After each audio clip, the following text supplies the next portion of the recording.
Trump breaks the internet and social media, and the libs go absolutely berserk. Good morning, Kuhner country. Genius. Absolute freaking genius. I couldn't stop laughing last night. I'm telling you. In fact, I'm sorry. I'm about to giggle again. Every time I think about it, I just keep snickering, laughing. So, as you know, Joey, Dementia Joe, now it's infamous. It's going to go down in history. Said the quiet part out loud. This is what he thinks of us. This is what Kamala, Tim Walz, and really the Democratic Party, they think we're garbage. We're Nazis, we're fascists, we're racists, but as Biden famously now said, we are all garbage. Well, Donald Trump said, okay. He's now embraced this disgusting, slanderous charge, this insult, and he's turned it now into an absolute brilliant public relations coup. And it began as he was on his plane flying to a huge rally in the key swing state of Wisconsin. He was heading to Green Bay. There was a mother rally last night in Green Bay. And just before he got off the plane in Green Bay, Wisconsin, there was Trump wearing an orange vest, that sanitation workers wear. Those that, work on garbage trucks. There he was. That's right. Dressed as a garbage man for Halloween. There he is in that orange vest. And, listen to him. Roll cut 1A, Mike.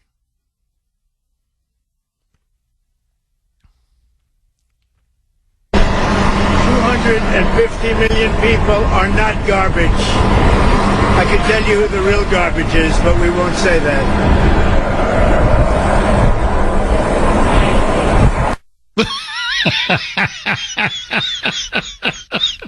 Now, and then, I swear to you, this is genius. He then got into a garbage truck and with the Trump Vance 2024 logo. And he gets into the garbage truck, and they make their way to the rally. In the garbage truck.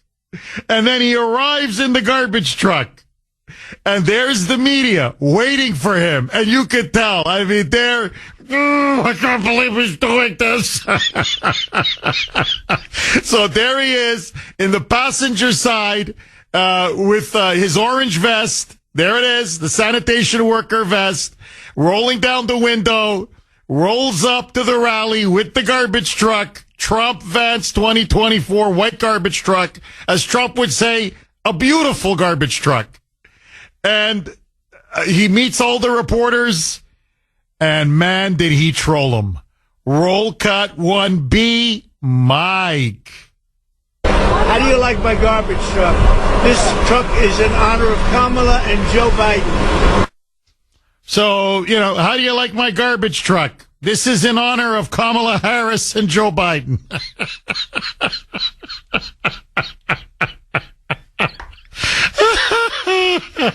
And then, sitting in his garbage truck with the Trump logo right there. I mean, he's maybe 100 feet away from where he's going to be holding the rally.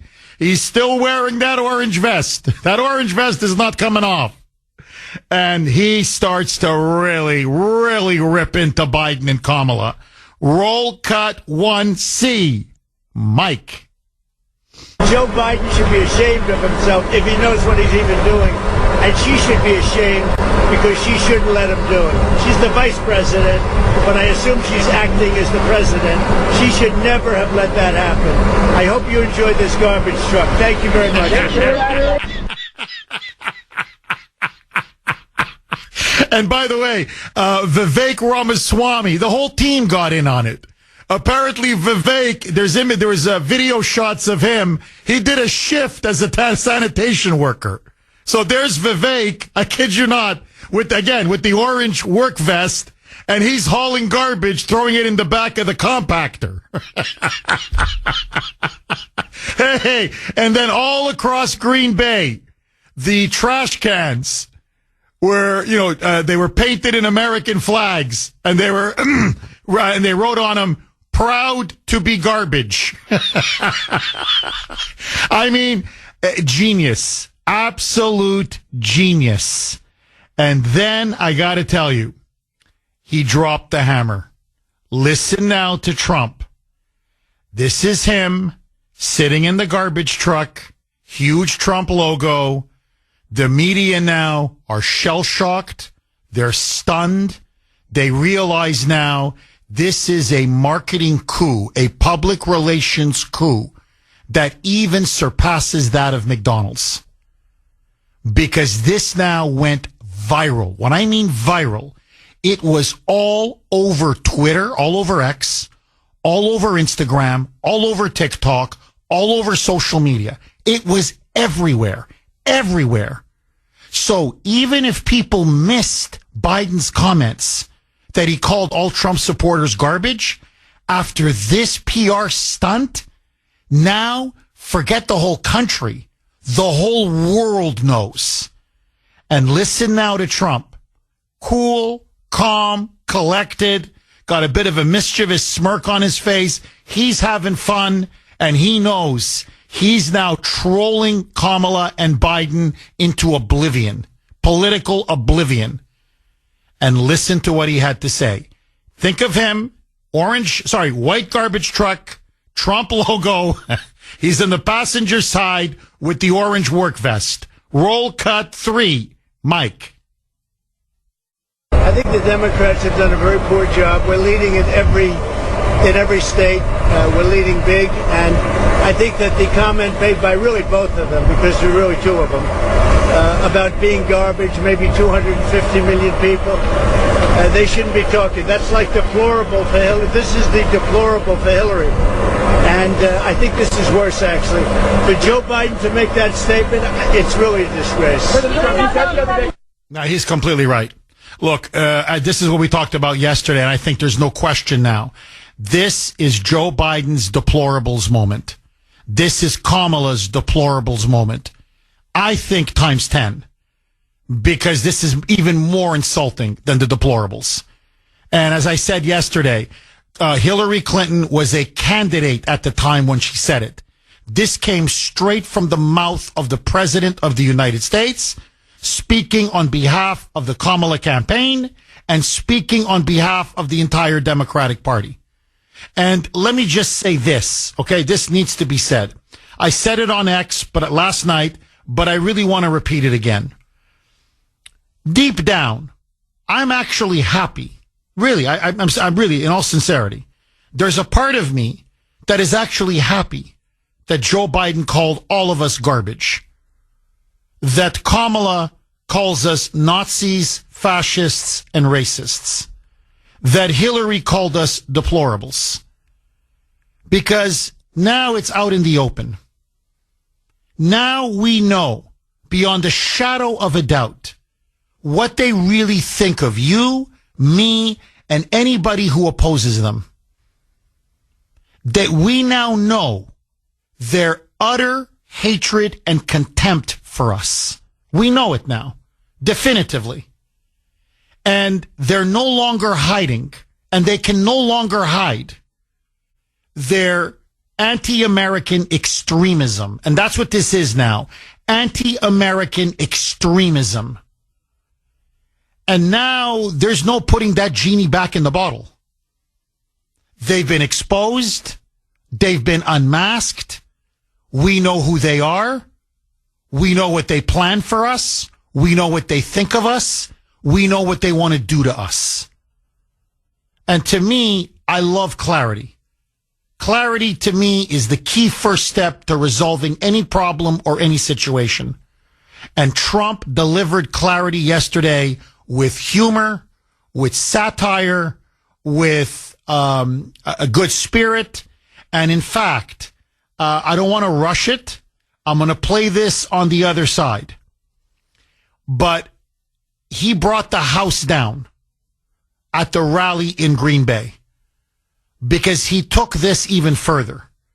It wasn't just in the garbage truck. It wasn't just him trolling the left outside of the rally. He then did something that was actually even funnier, even more brilliant, and even more effective inside the rally. And let me just say this.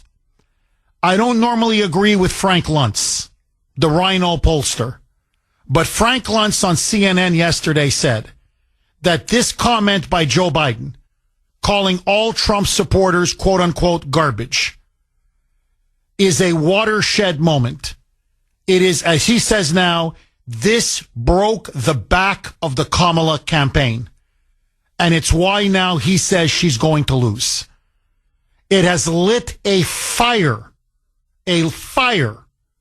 underneath every single Trump supporter, maximizing turnout. We are going to show up in numbers they have never seen. So the irony of all ironies is that Joe Biden and Kamala have now given Trump and the Trump campaign the greatest political gift ever. More next. 620 on the great WRKO. Jeff Kuhner, Boston's bulldozer, cleaning up the liberal bull. 617-266-6868. I'll tell you this. If you look at this campaign and rank it or judge it by which campaign's having the most fun, then it's without question Trump is winning in a landslide. I mean, it's the whole campaign, but McDonald's a couple of weeks ago serving people French fries and working a shift or a short shift at McDonald's. And then yesterday, him pulling up in that garbage truck with the orange worker vest on, sanitation worker. Well, listen to him now. He's inside Green Bay. He's at the Green Bay Arena. Packed crowd. I mean, it's packed to the rafters, 25,000 more outside watching on the Jumbotron. And yet, strangely, Trump always delivers his speeches in his customary suit. Usually it's a blue suit, white shirt, red tie, usually. But it's always, he's got a nice business suit with a business jacket. But not yesterday. Yesterday, Trump is speaking at the podium, and he's wearing the orange sanitation worker vest, the same one he had on outside when he was in the garbage truck. Listen now to Trump. This is now him inside the rally arena in Green Bay. Roll cut 5, Mike. And I have to begin by saying 250 million Americans are not garbage.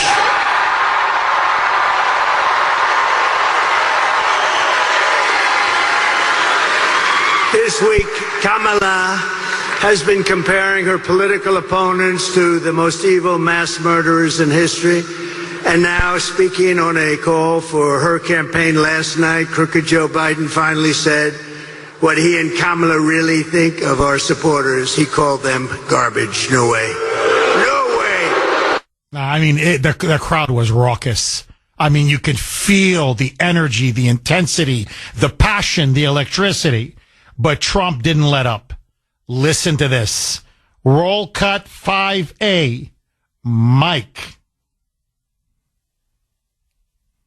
And they actually mean it, even though, without question, my supporters are far higher quality than Crooked Joe or Lion Kamala. Higher quality.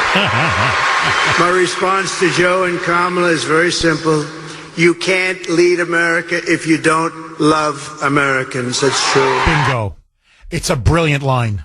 I'm telling you, it's a brilliant line. In fact, they cut an ad based off of Biden's garbage comment. 60-second spot. It's running in all the key swing states. And this is the knockout line.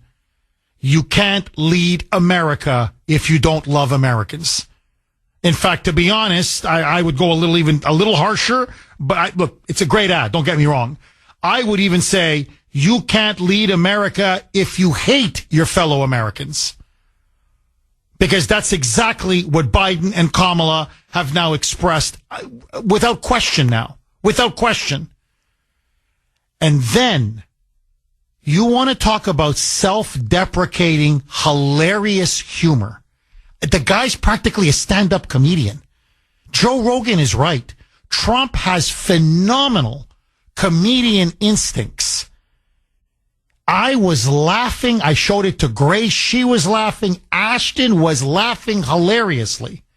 So Trump, now again, he's in the orange vest. And because you could tell the crowd is sort of looking like, I mean, we get what you're trying to say, but that's just so not you. Like you're always the guy in the jacket. Listen now to this. Roll cut 6. Mike. My people came in and said, sir, you know, the word garbage is the hottest thing right now out there. The hottest thing out there. Sir, would you like to drive a garbage truck?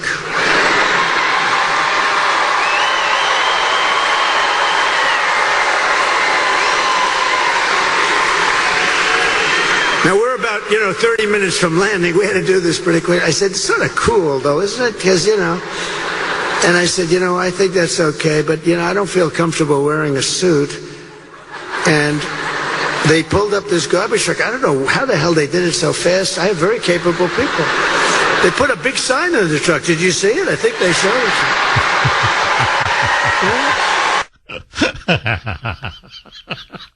Now, this part is also hilarious. It gets funnier. I'm telling you, it gets funnier.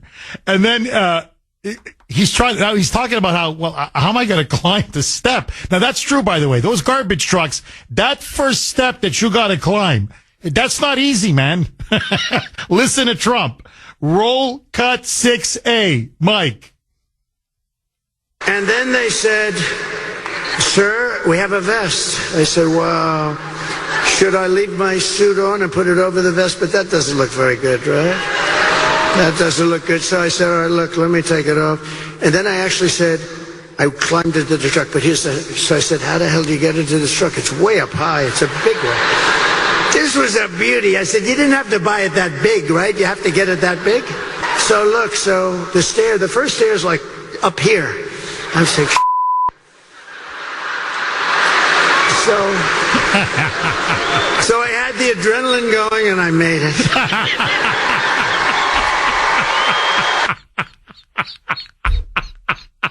But hold on. There's one more. There's one more. I'm up against it. You got to hear it on the other side. He had the audience in stitches. People were laughing. I'm telling you, I almost broke a gut last night. Absolute public relations masterclass. You got to hear, trust me, you got to hear the next one. More next. Happy Halloween, everybody. 6:31 on the great WRKO. Jeff Kuhner, Boston's Bulldozer. 617-266-6868 is the number.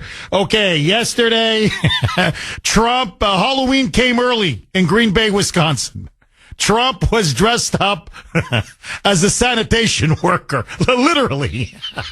So he had his orange worker vest on, with his tie underneath it, and his nice business shirt, but he took the jacket off. So you got to hear this. This one, Grace was on the floor. This one, he's got great timing. He's, by the way, very self-deprecating. He has no problem making fun of himself. And the audience just yucked it up. It was campaign gold. Gold. So here is Trump saying, because, I know what you're all thinking. I'm on stage. I'm talking to all of you. Where's my jacket? I don't have my customary jacket. I'm in the orange work vest. Why am I in the orange work vest? Roll cut 6B. Mike. I got in the car and I'm driving over here and I have this still on. And I come into the arena and I say, where's my jacket? I want to get out of this thing. And they said, it would be unbelievable if you could wear it on stage. I said,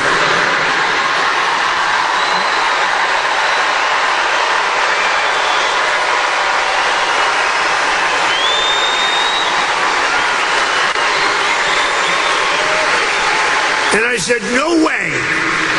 I got 25,000 people standing outside. I got all these people here. There's no way I'm wearing it on stage. They said, oh, okay, sir. I said, get me my jacket. But if you did, you know, it actually makes you look thinner. I said, and they got me. I said, I want to wear it on stage. I gotta tell you, man, the guy's got a great sense of humor. I mean, he's really legitimately funny. He's just funny, you know? Look, even his critics are saying what he did yesterday should go down in the campaign Hall of Fame. That this, whatever you think about him, this is the stuff of campaign legend. I mean, this was a absolute master stroke. And on many levels. First, and then I want to open it up now to the phone line. 617-266-6868 is the number. By the way, I'm just curious. Did you see Trump in the truck, in the garbage truck? Did you see him with the orange vest on? Did you see him at the rally with the orange vest? What did you make of that? I'm just curious. Did you laugh? Did you find it as funny as I did and many Trump supporters did? Now, 2 quick points, and I want to go to the phone lines. 617-266-6868 is the number. Number one, as I said earlier, but I can't stress this point enough. It was everywhere. It went viral. It broke the internet. It broke social media. It was, I mean, I can't tell you, that's all everybody was talking about, clicking on, commenting on, most people laughing hysterically, thinking it's just a great spoof and gag by Trump. So what it did is, again, it humanized him. It showed him to have a phenomenal self-deprecating sense of humor. But what it really did is, if people didn't know about Biden and Kamala calling all Trump supporters garbage, now everybody knows. Everybody knows. So he took Biden's outrageous, disgusting, insulting comments, and by this incredible public relations stunt, magnified it 1,000 times. Just times 1,000. And I got to tell you, I agree with Frank Luntz. That insult by Biden, and now Trump so brilliantly capitalizing on it, is going to be the fundamental turning point. When historians look back, they're going to say, that's the moment that Kamala definitively lost the election. That was the final political nail in her coffin. Just my opinion, agree, disagree, 617-266-6868. And then just one more very quick point. And I said this to both Mike and Sandy in our pre-show production meeting. I said, would you ever see Hitler wearing a worker's vest? Self-deprecating humor. Stalin, Mao, Mussolini. Think of all the dictators. They take themselves so seriously. And what it shows, again, is not just his incredible, outrageous sense of humor, but it shows he doesn't take himself that seriously. He can laugh at himself. And a person that can laugh at himself, and even at his own foibles, he makes fun of his own weight. He makes fun of his own vanity. That's why it was so hilarious. He goes, they know how to get me. I always want to make myself look better. I'm all about image. So they're like, hey, you know what? It makes you look thinner. Well, hey, since you put it like that, I'll put the vest on. And everybody's laughing. He's able to laugh at himself and some of his own, flaws or foibles or imperfections. It's the personality that's the exact opposite of a dictator. It blew up the narrative again to smithereens. So you've got one campaign screeching, screaming, hysterical, histrionic, shrill, dark, doom and gloom, Hitler, Nazis, racist, garbage, the sky is falling. We can't elect this guy. And the Trump campaign, they're having fun. They're laughing. By the way, almost the entire speech was positive, unifying. I'm going to secure the border. I'm going to deport illegal aliens, especially the criminals and the gangs. We're going to bring back a booming economy. We're going to have low inflation. We're going to have safe streets. We're going to lower crime. We're going to end these foreign wars. We're going to take care of our country and every citizen in our country, regardless of your race or gender or political creed or whether you vote for him or don't vote for him, young, old, gay, straight, men, women. He's giving everybody a reason to vote for him. And he's telling everybody, we can get over this crisis. Happy days will be here again. The future will be infinitely better than the last 4 years. And what does Kamala have? Really, this is her campaign. It's 3 points. 1, Trump is Hitler. 2, all of Trump's supporters are fascists, racists, and garbage. And 3, kill every fetus you can. Radical pro-abortion. That's it. I'm telling you, that's it. Literally, that's it. Trump is Hitler. 2, all of his supporters are garbage and racist and fascists. And 3, just keep killing unborn babies. The more unborn babies you can kill, the better. I'm telling you, this is not even a choice. There is no choice. And that's why, fingers crossed, Trump wins in a landslide. 617-266-6868. Dave, our Western Pennsylvania correspondent in Pittsburgh or just outside of Pittsburgh, PA. Dave, thanks for holding. You're going to kick us off, and welcome. Good morning, Jeff. How are you, buddy? After last night, Dave, I'm telling you, I'm still laughing and cracking up. Me too.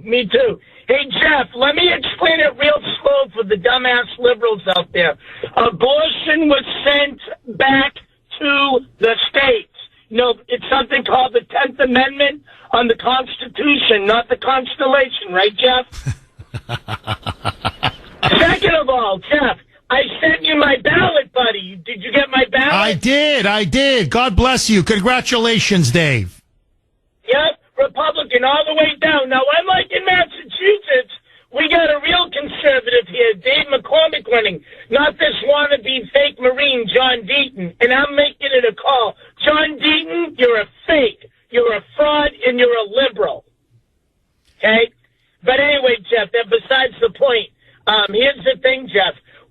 I'm not going to talk landslide, Jeff, but I'm going to tell you this right now. As far as all this voter intimidation, wanting to burn ballots, and they're also connected to the Free Gaza people, Jeff, if you notice that. They're not going to win, Jeff. You know why? Because Trumpomania is running wild, brother. Amen. Dave, can you do me a favor? Hang on, because I want to ask you an extremely important question about what's happening in Pennsylvania. It is now the epicenter of this gigantic struggle between Harris and Trump. Hang on, Dave. More with you. Callers next. Hello, my fellow pieces of garbage. How are you, Kuhner country, today? 6:50 on the great WRKO. Jeff Kuhner, Boston's bulldozer, cleaning up the liberal bull. Many of you are saying you're going to be dressing up for Halloween, wearing a trash bag, as a raincoat. So, Mike was asking me, Jeff, I'm going to get to Dave. I promise, just 30 more seconds. Mike was asking me, Jeff, are the kids going out for Halloween? I go, yeah, of course. And, normally I go with them.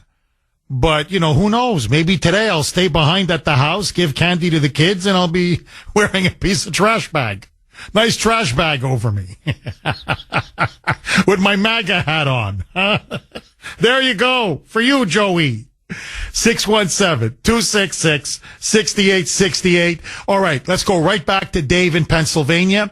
Dave, you are our Western PA correspondent. You're our eyes and ears on the ground.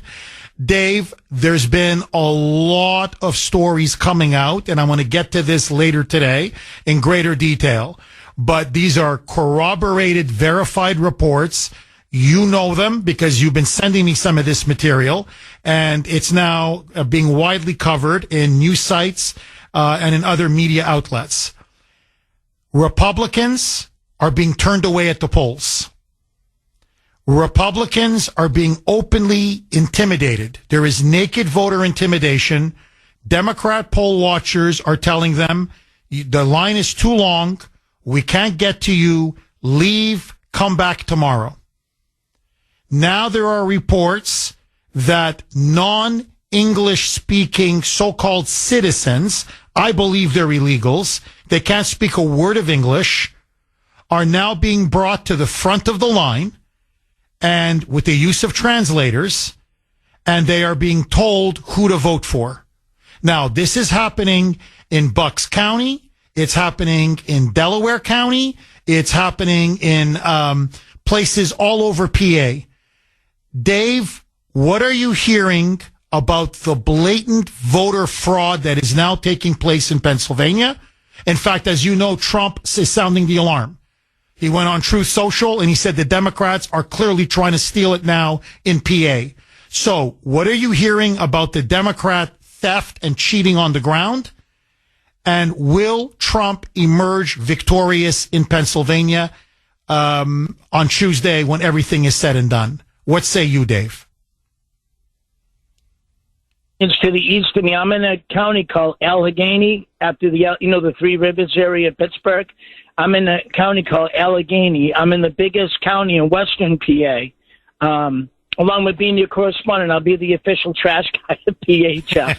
So, no, but Jeff, as far as I did hear about that in the local news, the KDKA, which is a CBS affiliate out here in Pittsburgh, about there were Democratic operatives dressed up as people that were so-called elections officials. Wendy Bell has uncovered that, the show you talk on Saturday, which hopefully you'll get back on if she's interviewing you today, I hope. I know she does her taping on Thursdays, but, yeah, Jeff, it also happened at a place called South Park, Pennsylvania. It's like, it's kind of like a common, like Boston Common, but it's like a place where they can do the 4-H shows, for the kids, the agricultural exhibitions down there in South Park. And it's like right on the border of Washington County in Allegheny. And I heard from a very close friend of mine that they not only bust in some illegals, they bust them in on the Harris Waltz bus, Jeff. And I think that Trump's going to win PA, Jeff. Trump-a-mania is running wild. And Jeff, on a lighter note, I'd love to see Joe and Kamala in an orange jumpsuit along with Hillary picking up garbage on the side of the road. How's that?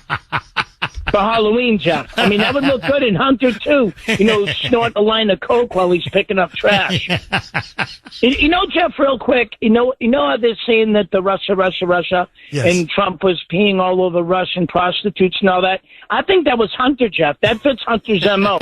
So what the media did, instead of seeing that it was Hunter, they put Trump in that.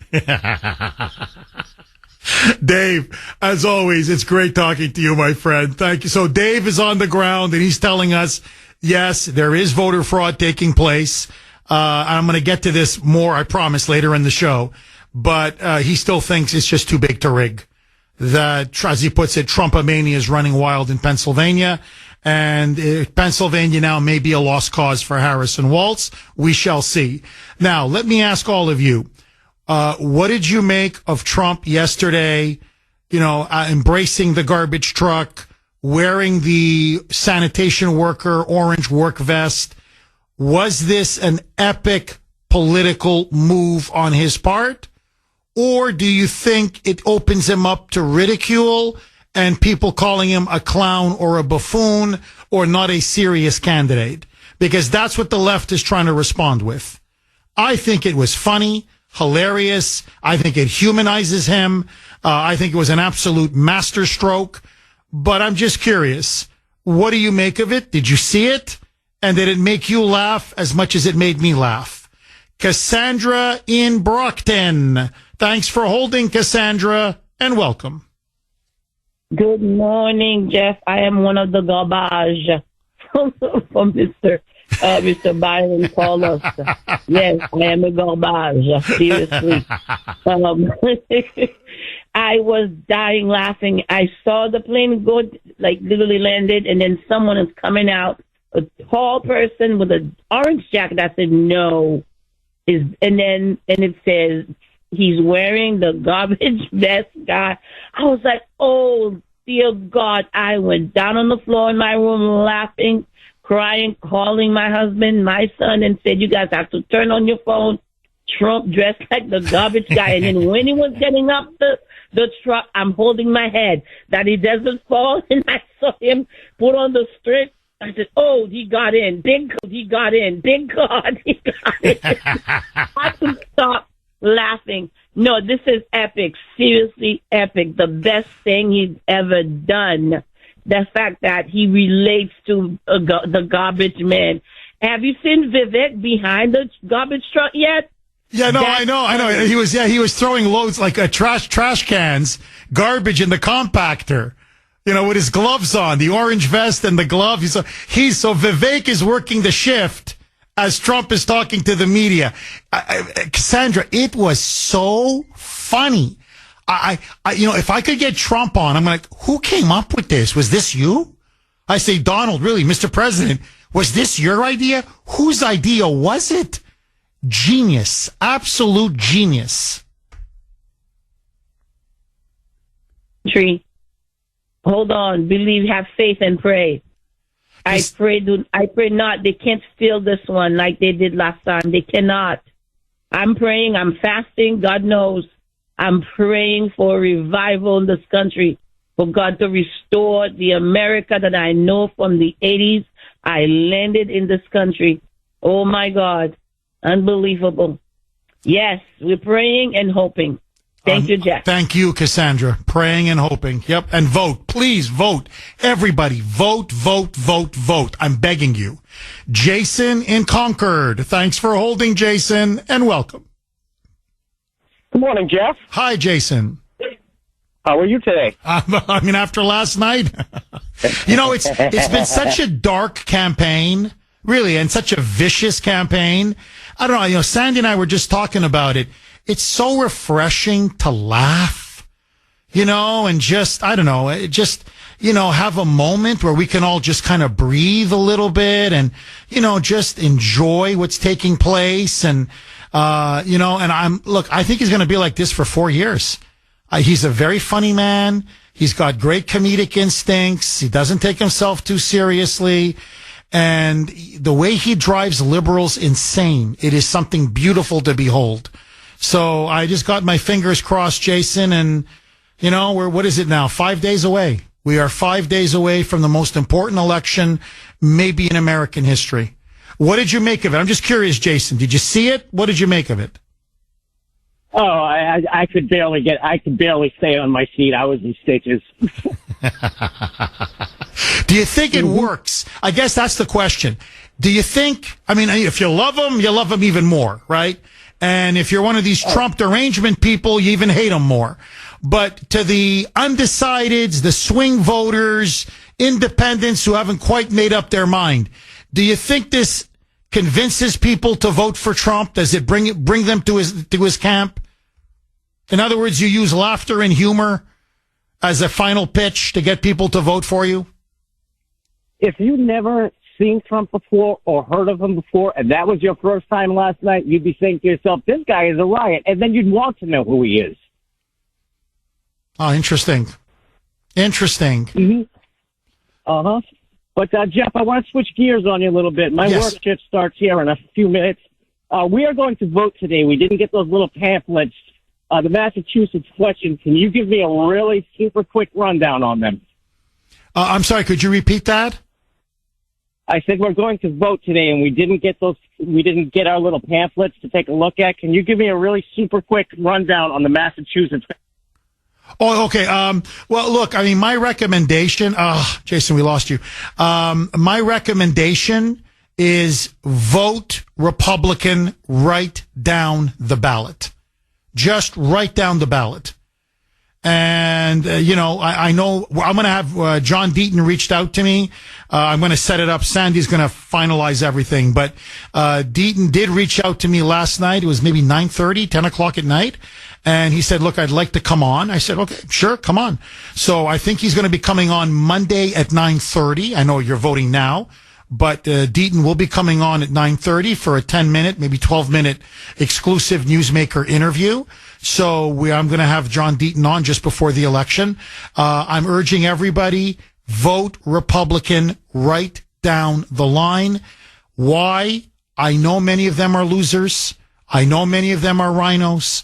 I know many of them have disappointed us in the past. You're not doing it for the Republicans. You're doing it to help Trump. So this is to strengthen Trump's hand in Washington and in particular to help with the national popular vote as well. So please just vote Republican right down the ticket. Okay, Nick in Weymouth. Thanks for holding, Nick, and welcome. How you doing, Jeff? There's a thing called if you go to Real Clear Polling, the electoral map, which is very interesting. Personally, for me, polls, for every good poll, there's probably 4 or 5 bad polls. So I take it with a grain of salt. However, just like the pandemic numbers from the government, I always take them at their word in terms of what they're saying. In other words, when they're inflating, I know it, etc. But anyways, so you look at the electoral map. What I've noticed is there's a category, it's in gray. These are the toss-up states. They've migrated from about 104 to 108 now. So, and the way the other colors are like solid colors and likely. For instance, they're saying that Texas and Florida are likely. So they're like a light pink or something like that. And that's what they do. So what I'm saying, presupposing that Trump has his solids and his likelies, okay, let's go to the toss-ups. I say, if he wins Arizona, Nevada, North Carolina, Georgia, and New Hampshire, I might have missed one along the way here, he wins with 272 electoral votes. I think he can win. You've been talking about New Hampshire. And you notice, I'm not including Pennsylvania, Michigan, and of course not Minnesota or Wisconsin, right? So I'm saying that's one of his little pathways to victory, and I find that encouraging is all that I'm saying, to get 272 electoral votes. So finally, just asking you, what are your opinions, for instance, and the only ones I'm really worried about are Nevada and New Hampshire for that little scenario. What are your opinions on currently on New Hampshire and Nevada? Well, look, Nevada is, to me, fascinating. Republicans now are beating Democrats in the early voting. The Democrats are stunned. They can't believe this is happening. So Trump is surging in Nevada. He is doing very well in Arizona, almost to the point now that Kamala is about to basically concede Arizona. Now they've pulled out, speaking of North Carolina, Nick, Kamala had a massive ad buy and she canceled it in North Carolina. And so Republicans in North Carolina are now saying it looks like she's now conceding and pulling out of North Carolina. So Trump is inching his way closer. Now, Trump came out last night and came out very strong statement saying, quote, New Hampshire is in play. And I am getting reports from people messaging me on Messenger, emailing the Kuhner man, saying that Trump will be holding a rally. I don't have any details yet, but this is what I'm hearing, that they are going to be holding a rally in New Hampshire before the election. So the moment I get more definitive details, I will share it with all of you. So Trump is now going to make a last-minute push for New Hampshire. I'm going by the polls, just the polls. For the first time in this entire election cycle, Trump has now caught Kamala, and he's slightly ahead of her. The latest New Hampshire Journal Analytica poll has Trump now 50.2%, Kamala 49.8%. And Trump's people believe if we can get a real good turnout, the key is going to be southern New Hampshire. They're very confident about northern central New Hampshire. Trump is very strong there. But they've got to eke out, maximize as much turnout as possible in southern New Hampshire. And that's why I keep urging Kuhner country, please, please, please. I'm not kidding, and Nick is not kidding.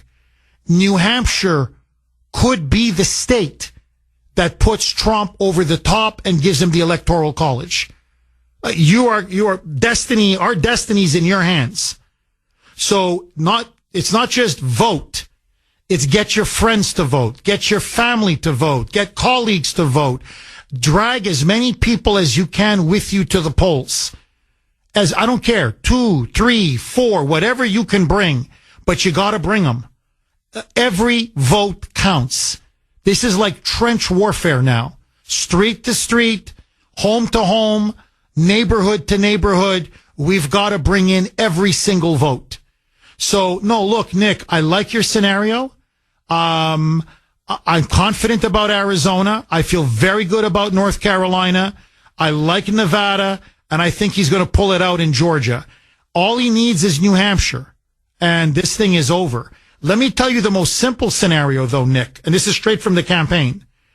If he holds the states, the red states that he's supposed to hold, all he needs, the simplest path to 200, it's not 272, it's 270. So the magic number for everybody out there is it's 270 Electoral College votes. 270, he wins. If he wins North Carolina, Georgia, and Pennsylvania, that's it. That's it. Those 3 states, it's over. I mean, it's a razor thin. 270 is the thinnest majority you can possibly have. But he gets to the magic 270. So he can lose Arizona, lose Nevada, lose Michigan, lose Wisconsin, lose a lot of these battleground states. But if he gets Pennsylvania, and North Carolina historically goes Republican in presidential elections, so does Georgia, although the state is changing. But if he can hold North Carolina, win Georgia, and win Pennsylvania, it's 270. It's over. That's why Georgia is so important. That's why the Democrats are fighting tooth and nail. Illegals are voting. They're openly blocking Republicans now they're turning them away from polls. They're preventing them from casting their ballots in early voting. It's caught on tape. I mean, there's no denying this. It's on tape. Okay, it's on video. So that's why, the Democrats now are using brass knuckle, naked voter intimidation tactics in Pennsylvania. Because if Pennsylvania goes to Trump, then Kamala has a very difficult path to 270. And Nick is right. If Trump continues his strength in the Sun Belt states, in Arizona and Nevada, and then does well and wins North Carolina, Georgia, he gets New Hampshire, it's over. We don't even and then have to even worry about Pennsylvania or Michigan or Wisconsin. So now you know why Trump's people in private are very confident. They feel the wind is at their back. So if we do what we're supposed to do, and we all go out and vote, and get as many people, family, friends to vote as well, I believe we will emerge victorious. Nick, thank you very, very much for that call. Carrie in Haverhill, thanks for holding, Carrie, and welcome. My call. Carrie, go ahead, my friend. All right, so real quick, I already voted early voting, and I voted for Trump because I'm on the Trump train. The reason I'm calling is to hopefully get through to your Massachusetts base about question 5 on the ballot. Okay. George Soros is backing a group that's trying to take our restaurants down. He's funding it all. So if you vote yes, what will happen is it will crumble our restaurant business. And I've been in the industry for 22 years. This is my livelihood. So I'm begging your listeners in Massachusetts, please vote no. They make it sound like it's, for the greater good. It's everyone. It's fair, like they all do with the socialist things, but it's not. So please, please, please vote no. So on question 5, you're telling everybody, please vote no. Correct, Carrie? Yep. Okay. And George Soros is the one backing it, which is just so infuriating. He's disgusting. He really is. I mean, I hope Trump really goes after him. Soros needs to be arrested. Really, for treason. I'm not kidding. So you're completely right, Carrie. By the way, tomorrow we're going to have Paul Craney on. This is going to be in the 9 o'clock hour, 9:30, and we're going to be going through the poll questions tomorrow. So, and then we'll put it up as a podcast on the website. So if any of you want to know how to vote on all these poll questions, what our opinion is, my opinion, and Paul Craney's going to weigh in as well from Mass Fiscal Alliance, you'll have all the information that you need. But she is completely right. Carrie is right. On question 5, vote niet. Vote no. 7:20 on the great WRKO. Jeff Kuhner, Boston's Bulldozer. 617-266-6868 is the number. Okay, if you haven't seen it, I'm urging all of you. You've got to go online. Go to the New York Post and look at this morning's cover. It is epic. Absolutely epic. One of the greatest headlines, I think, in newspaper history. So it's a picture of Trump yesterday in Green Bay in Wisconsin. He's in the passenger seat wearing his, sanitation worker orange vest. And there's a huge American flag on top of the garbage truck. And the side of the garbage truck, it's a white garbage truck, and it just says, Trump, make America great again, 2024.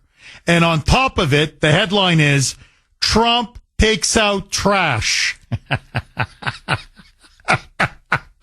And then underneath, in the chatter, underneath the picture of the truck, rolls out in garbage truck after Biden's voter slur. I mean, it's a PR coup, absolute PR coup. And the only thing I would have added was Trump should have said, you know what I'm thinking of doing with this garbage truck? We're going to drive it all the way to 1600 Pennsylvania Avenue, and we're going to take out the trash from the White House. I mean, can you imagine him taking that truck all the way to Pennsylvania Avenue, calling the press saying, oh, man, and they're like revving the engine. I go, well, on November 5th, we're going in there. We're taking out the trash from the inside. All of it. All of it. Vince in Germany. Thanks for holding, Vince, and welcome. Morning, Jeff. Vince, how are you? It doesn't matter who votes. What matters is who counts the votes. And I think that people have to keep in mind that Donald Trump pretty much has to run the table on Arizona, Pennsylvania, Michigan, Wisconsin to win this election. And the one thing that people aren't talking about is the state of Texas. And Nikki just alluded to the fact on Real Clear polling that Texas is pink. It's not deep red.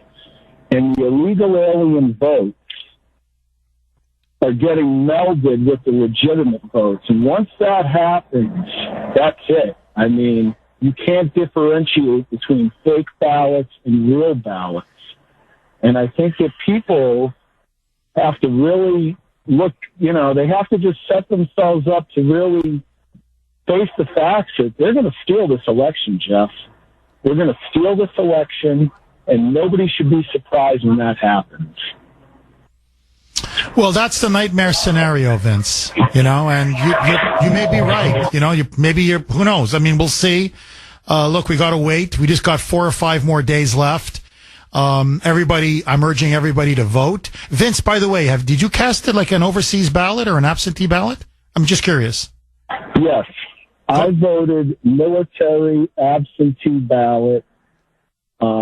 I did it actually online about 3 weeks ago. God bless my wife and my oldest son, who is 19 now, so it was his first election.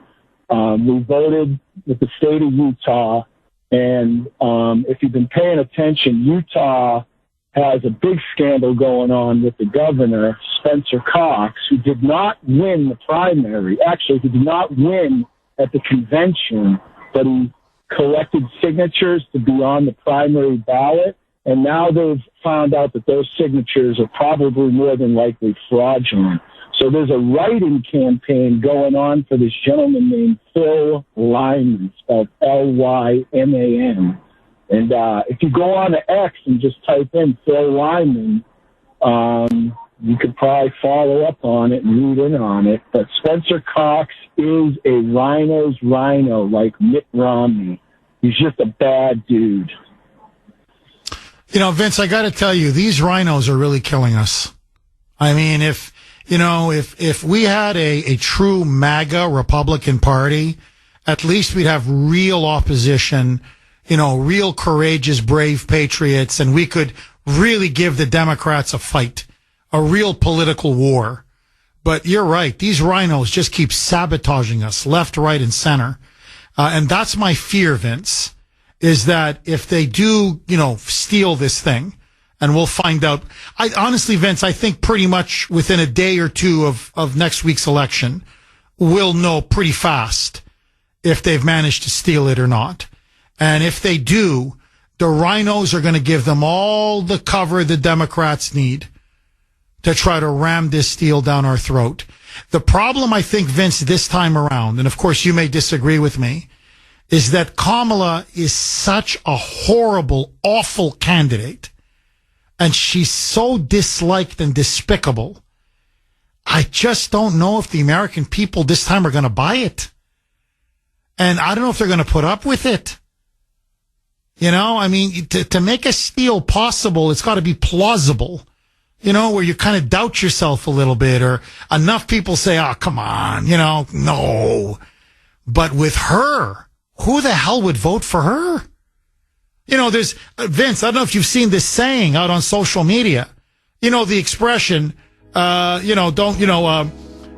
to be thought a fool than to open your mouth and remove all doubt. Well, better to be thought a fool than to put a Kamala Harris sign in your yard and remove all doubt. I mean, that's the perception of her. She's an airhead. 7:32 on the great WRKO. Jeff Kuhner, Boston's Bulldozer. 617-266-6868 is the number. Okay, this is a very important issue that I would love for all of you listening right now, Kuhner Country, to weigh in. It's a very disturbing trend that we're now seeing being pushed aggressively by the Kamala Harris campaign, by the Democratic media, and by Hollywood celebrities. And the poll question is the hook to really get into this topic. So let me ask all of you, okay? It's the Kuhner Country poll question of the day, sponsored by Mario's. Mario's Quality Roofing, Siding, and Windows. Mike, how did we phrase it exactly, the exact wording of the poll question?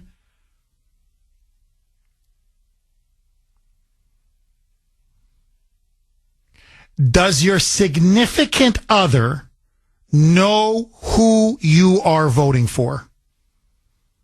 Okay, let me repeat that. Husband, wife, boyfriend, girlfriend, partner, whatever. Does your significant other know who you are voting for? And I know you're going to say, wow, well, just please trust me on this, okay? You can vote on our webpage, wrko.com/Kuhner, wrko.com/Kuhner, K-U-H-N as in Nancy or N as in National ER. That's wrko.com/Kuhner, K-U-H-N as in National ER. You can also vote via X. My handle there, at the Kuhner Report. It is all one word, at the Kuhner Report, K-U-H-N as in National ER. Now, the reason why I asked this question, please, all of you got to hear this. There is a new low, a truly new despicable low that the Kamala campaign and the Democrats have now reached.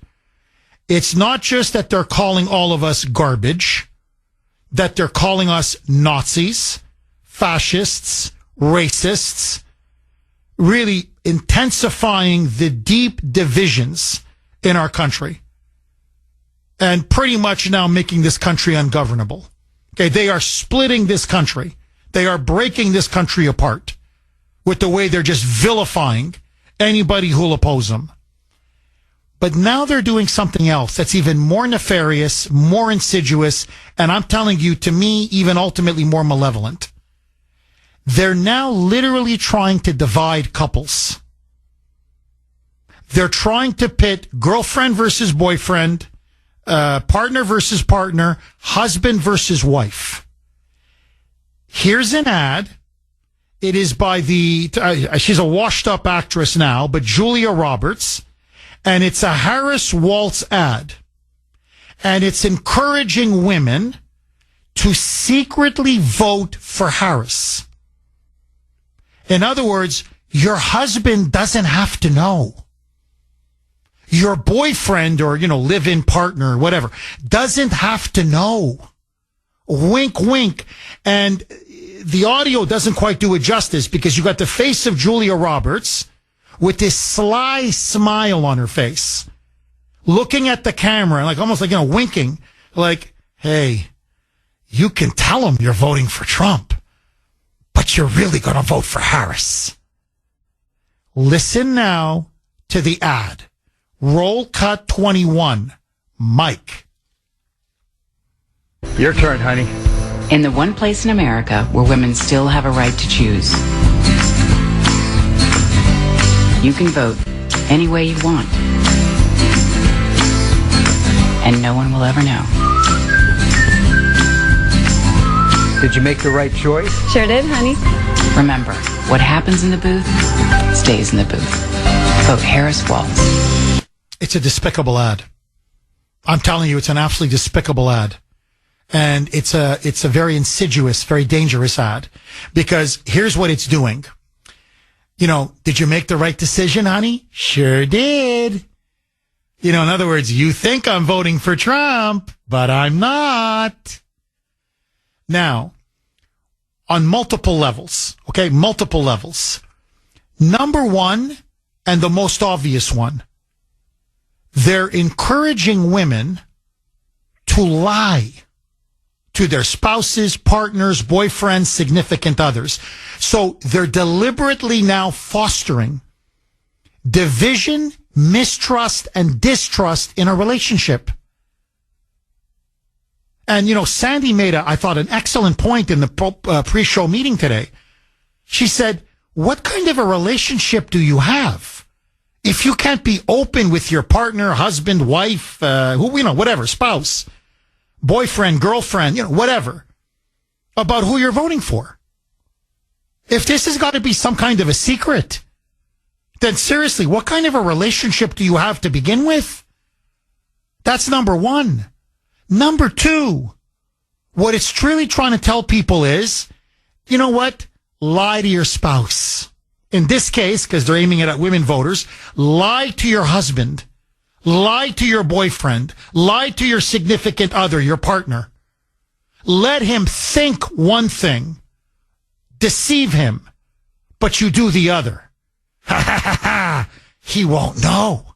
Nobody knows. Vote for abortion.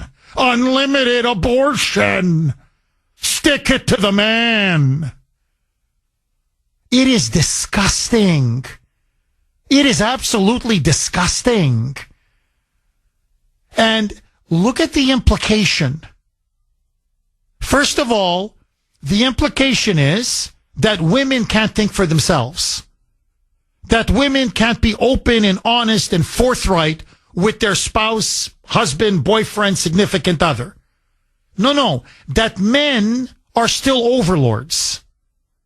Like this is the 1920s or the 1950s. Honey, I tell you how to vote, okay? I'm the boss. If I say Trump, you vote Trump. Are you kidding me? Seriously, this is now your view of women in 2024?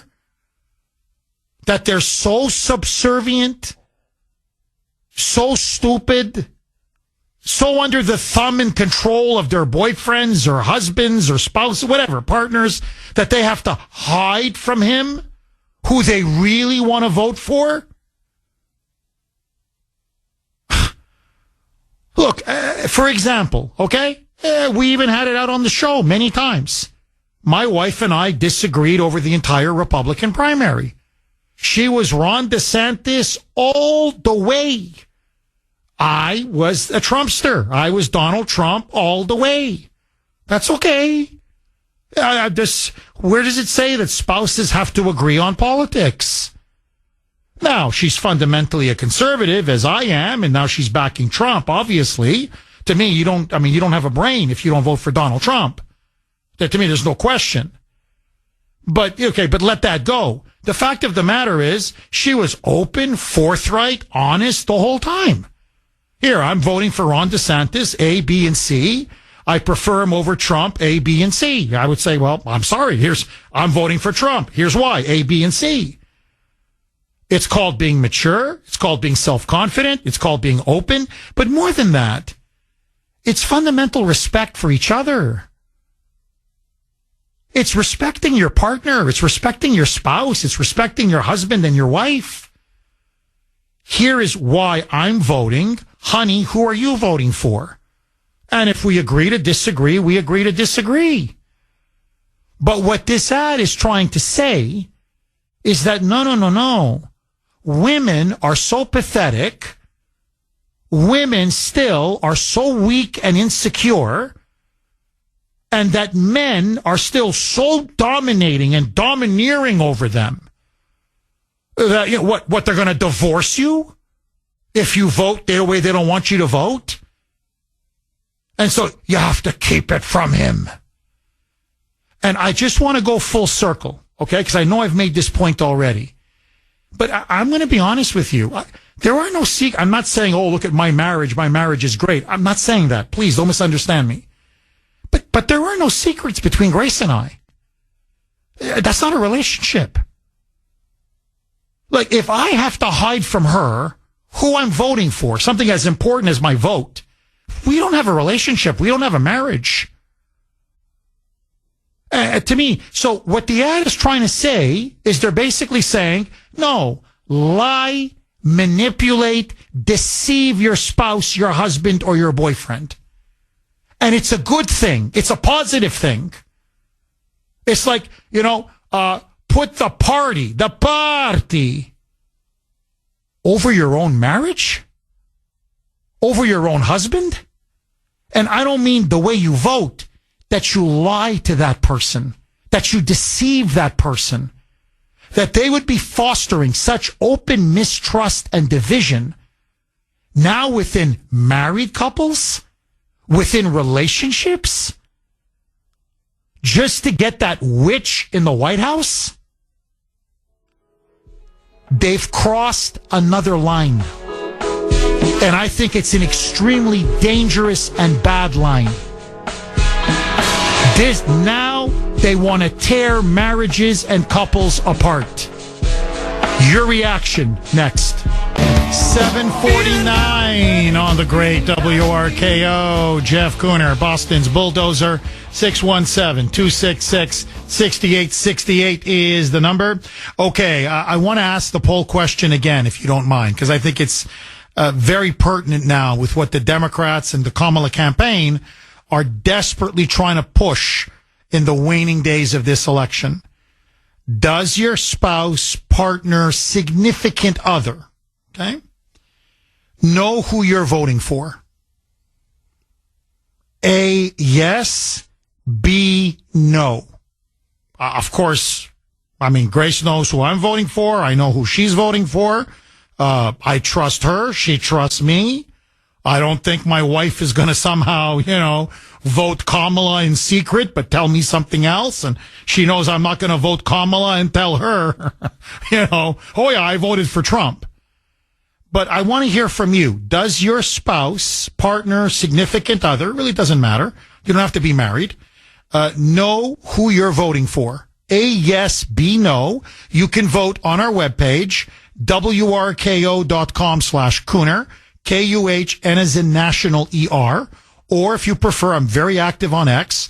You can vote via X, my handle there, one word, at the Kuhner Report, Kuhn as in national ER.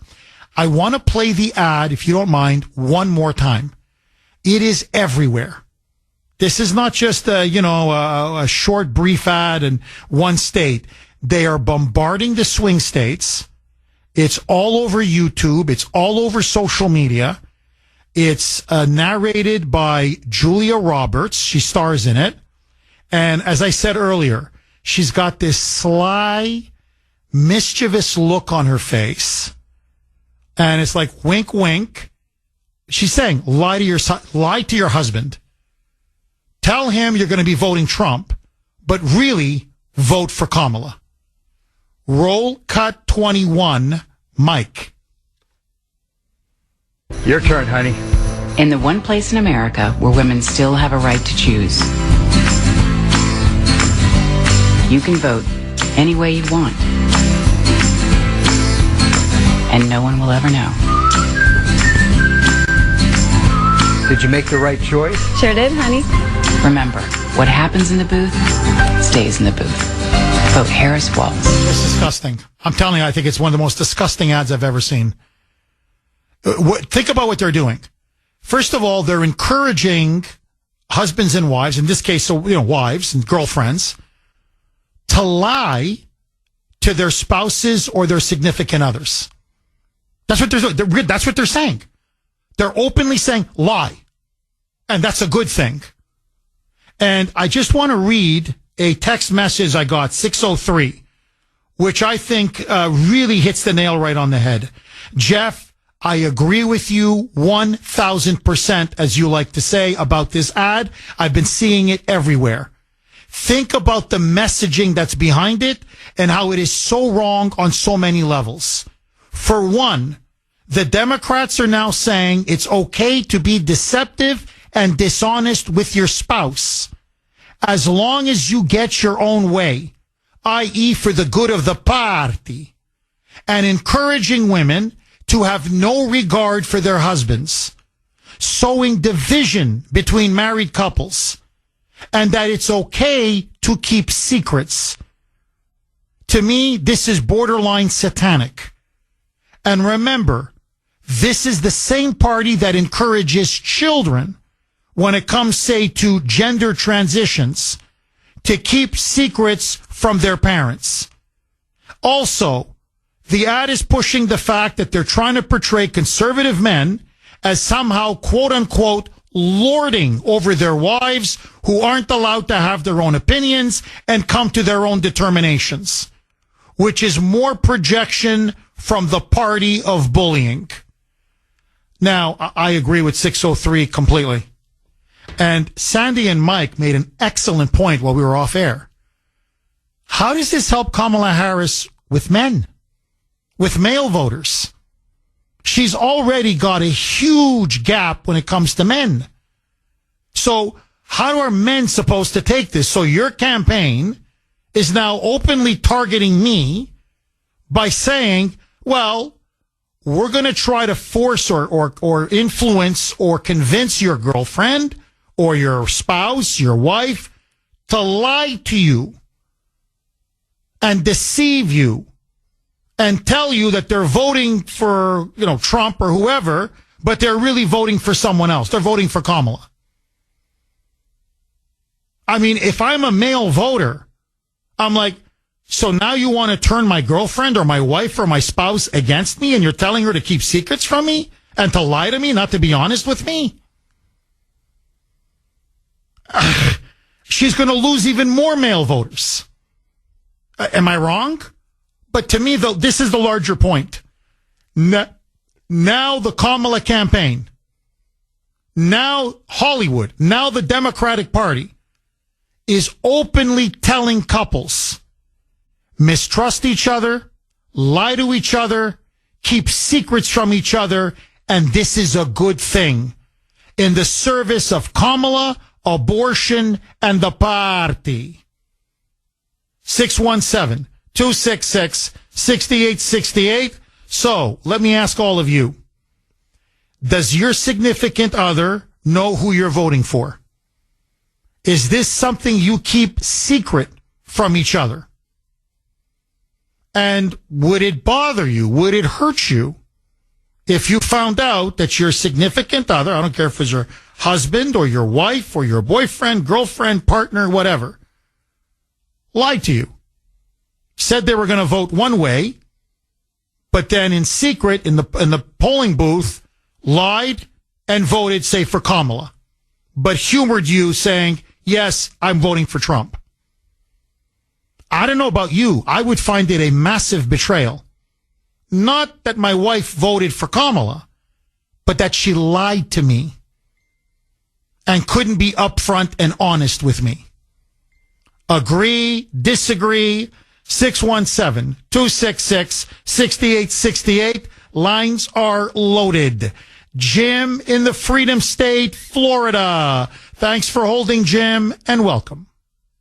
Hey, Jeff. Hi, Jim. Thanks for getting me on. Yeah, my pleasure. I'll answer that real quick, and then I wanted to go back to my original, if you don't mind.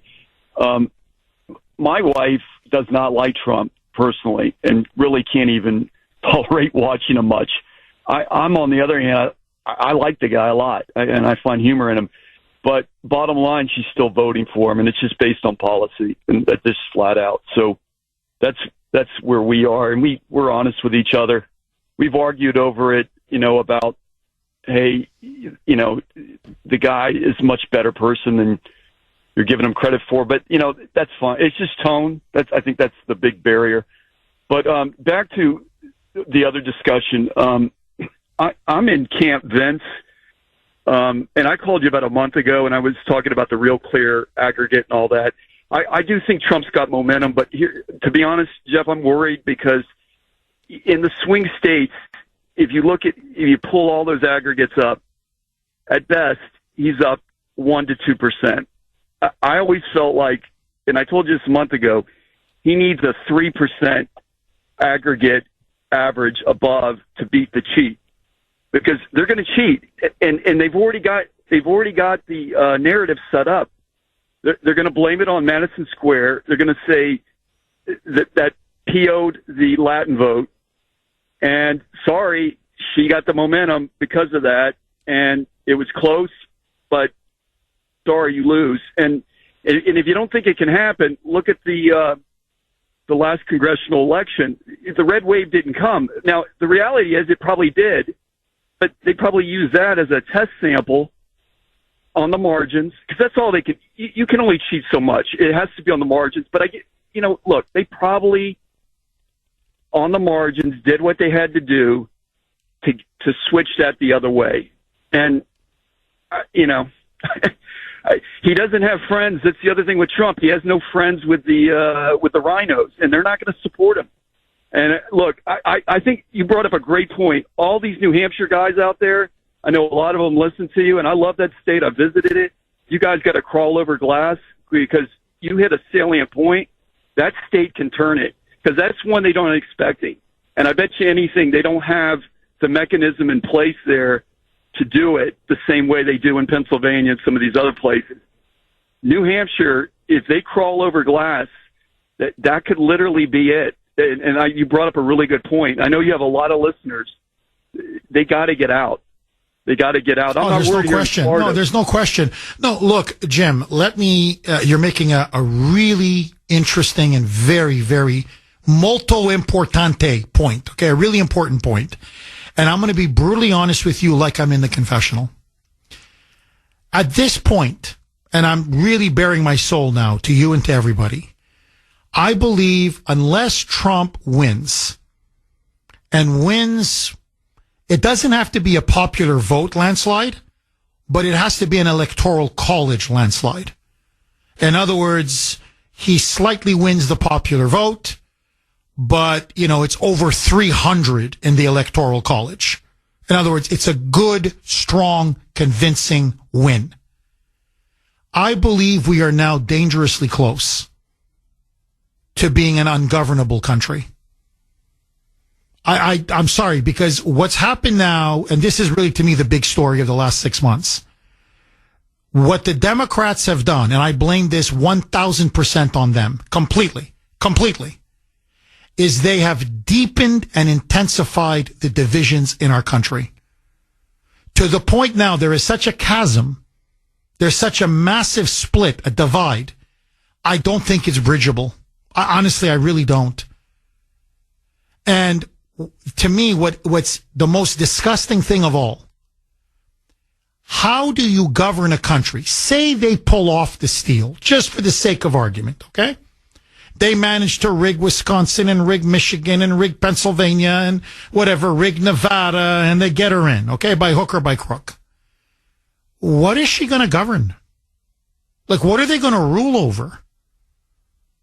A country that over half of whom they've called garbage, we're Nazis, we're fascists, we're racists. At this point, we're not going to recognize the legitimacy of her because she campaigned on pure hatred against us. And I'm with John Hinderaker on Powerline. I think he wrote an absolutely brilliant column where he said, watch, the Democrats will now launch a massive crackdown. What do you do with garbage? What do you do with Nazis and racists and fascists? You begin, if your country's infected with them, you purge them. You crack down on them. And it's going to be much worse than the lawfare against Trump and against Steve Bannon and Peter Navarro. It's going to be much more wide-ranging, systematic. They're going to come after you, me. That's why they've got 87,000 IRS agents. In other words, I think it's going to be a brutal 4 years. And the country's not going to stand for it. Like, you can only push people so far. Look, I've got callers and listeners, and they're not exaggerating. When I said yesterday, hey, I'm thinking of getting a shirt, what is it, $15, and with shipping, it's like $18. Proud MAGA garbage or proud garbage deplorable. People are like, Jeff, I'm sorry, I can't afford $18. I can't. It's check to check. We're barely treading water. Now, you're going to give us more inflation? You're going to bring in more illegals? You're going to drive the cost of living even higher? You're going to destroy the economy even more? You're going to put people's back against the wall. I'm sorry, I'm just calling it the way I see it. So, what are you ruling over? A nation that you despise and that despises you back? How long do you think this is going to last? Now, they've now so demonized Trump.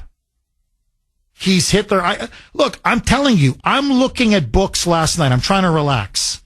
And I want to buy a couple of books on Hitler, his rise to power. And all I'm reading in the comments is, you've got to read this book because it shows what Trump is going to do today. And it's about Hitler. There's a book, it's a brilliant book, how Hitler in the 6 months before he came to power in 1932 and 1933, and all the machinations that he had to do because he actually lost votes in the last election. He lost 2 million votes. So he was actually weaker than the previous election. Okay, long story short, but he had to sort of maneuver his way into power. So it's an historical book. It has nothing to do with Trump or the election, nothing. And everybody's saying, oh, it reads like a novel, but it's so true. It's so accurate. My God, Hitler made all these moves and he outmaneuvered people. And anyway, so it's like, you got to read this book to really understand his rise to power. And you look at the comments section.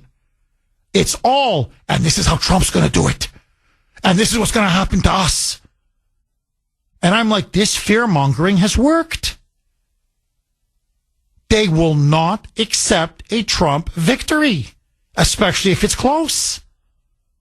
So I believe we are now dangerously close to being an ungovernable country.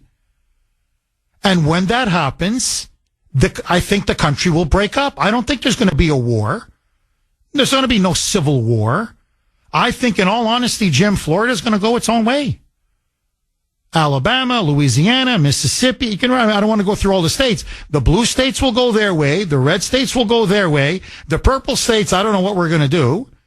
Maybe we're going to do some kind of an arrangement, a population transfer. I mean, I don't want to go down the road here, too deep down this road.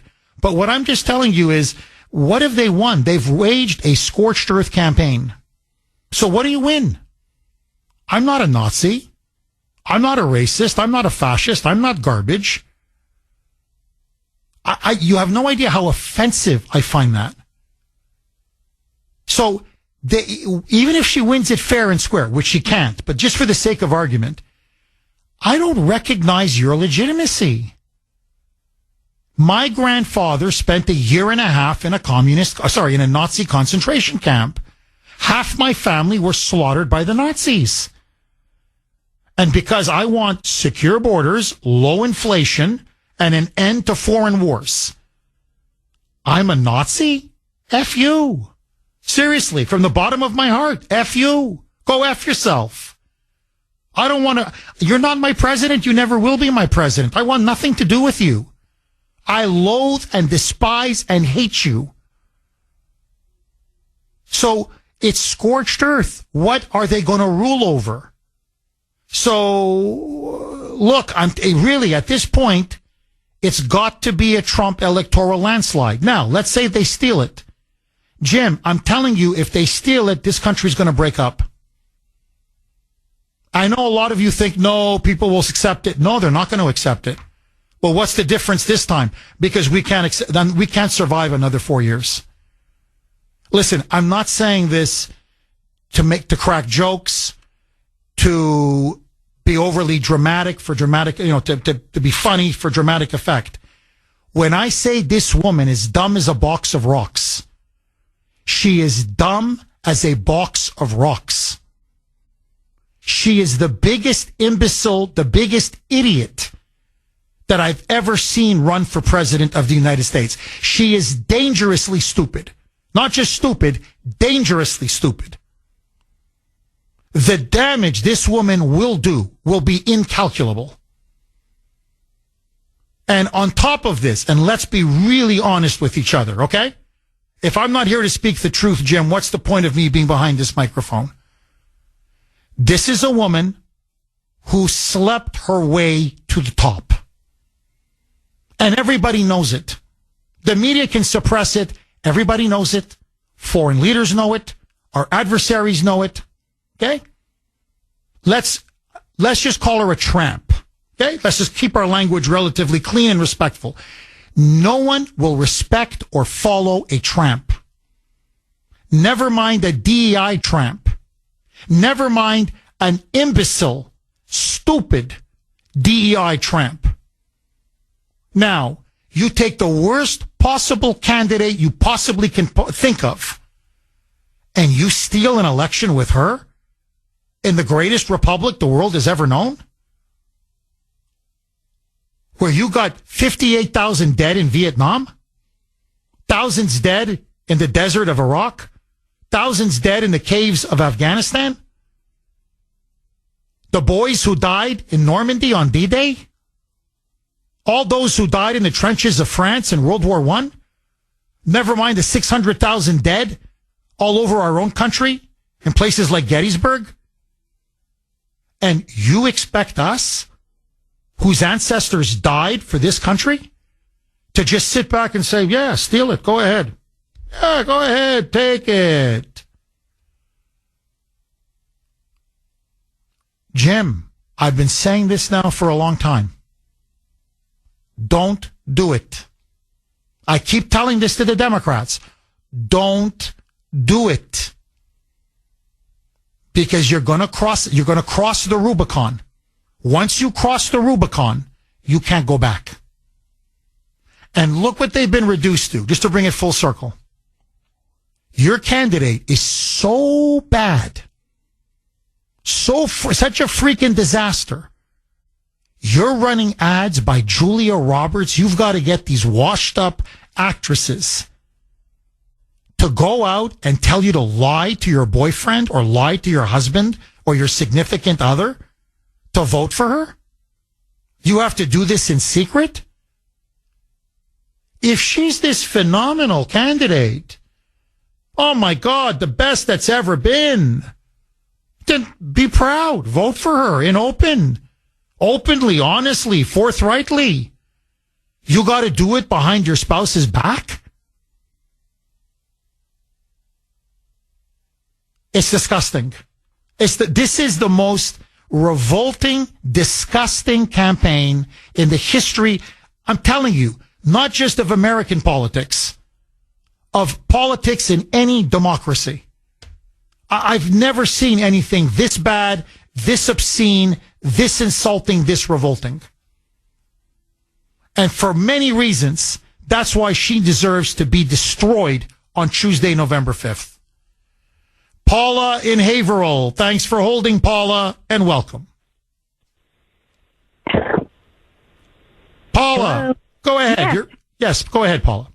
Oh, I just want to call and tell you what happened when I voted.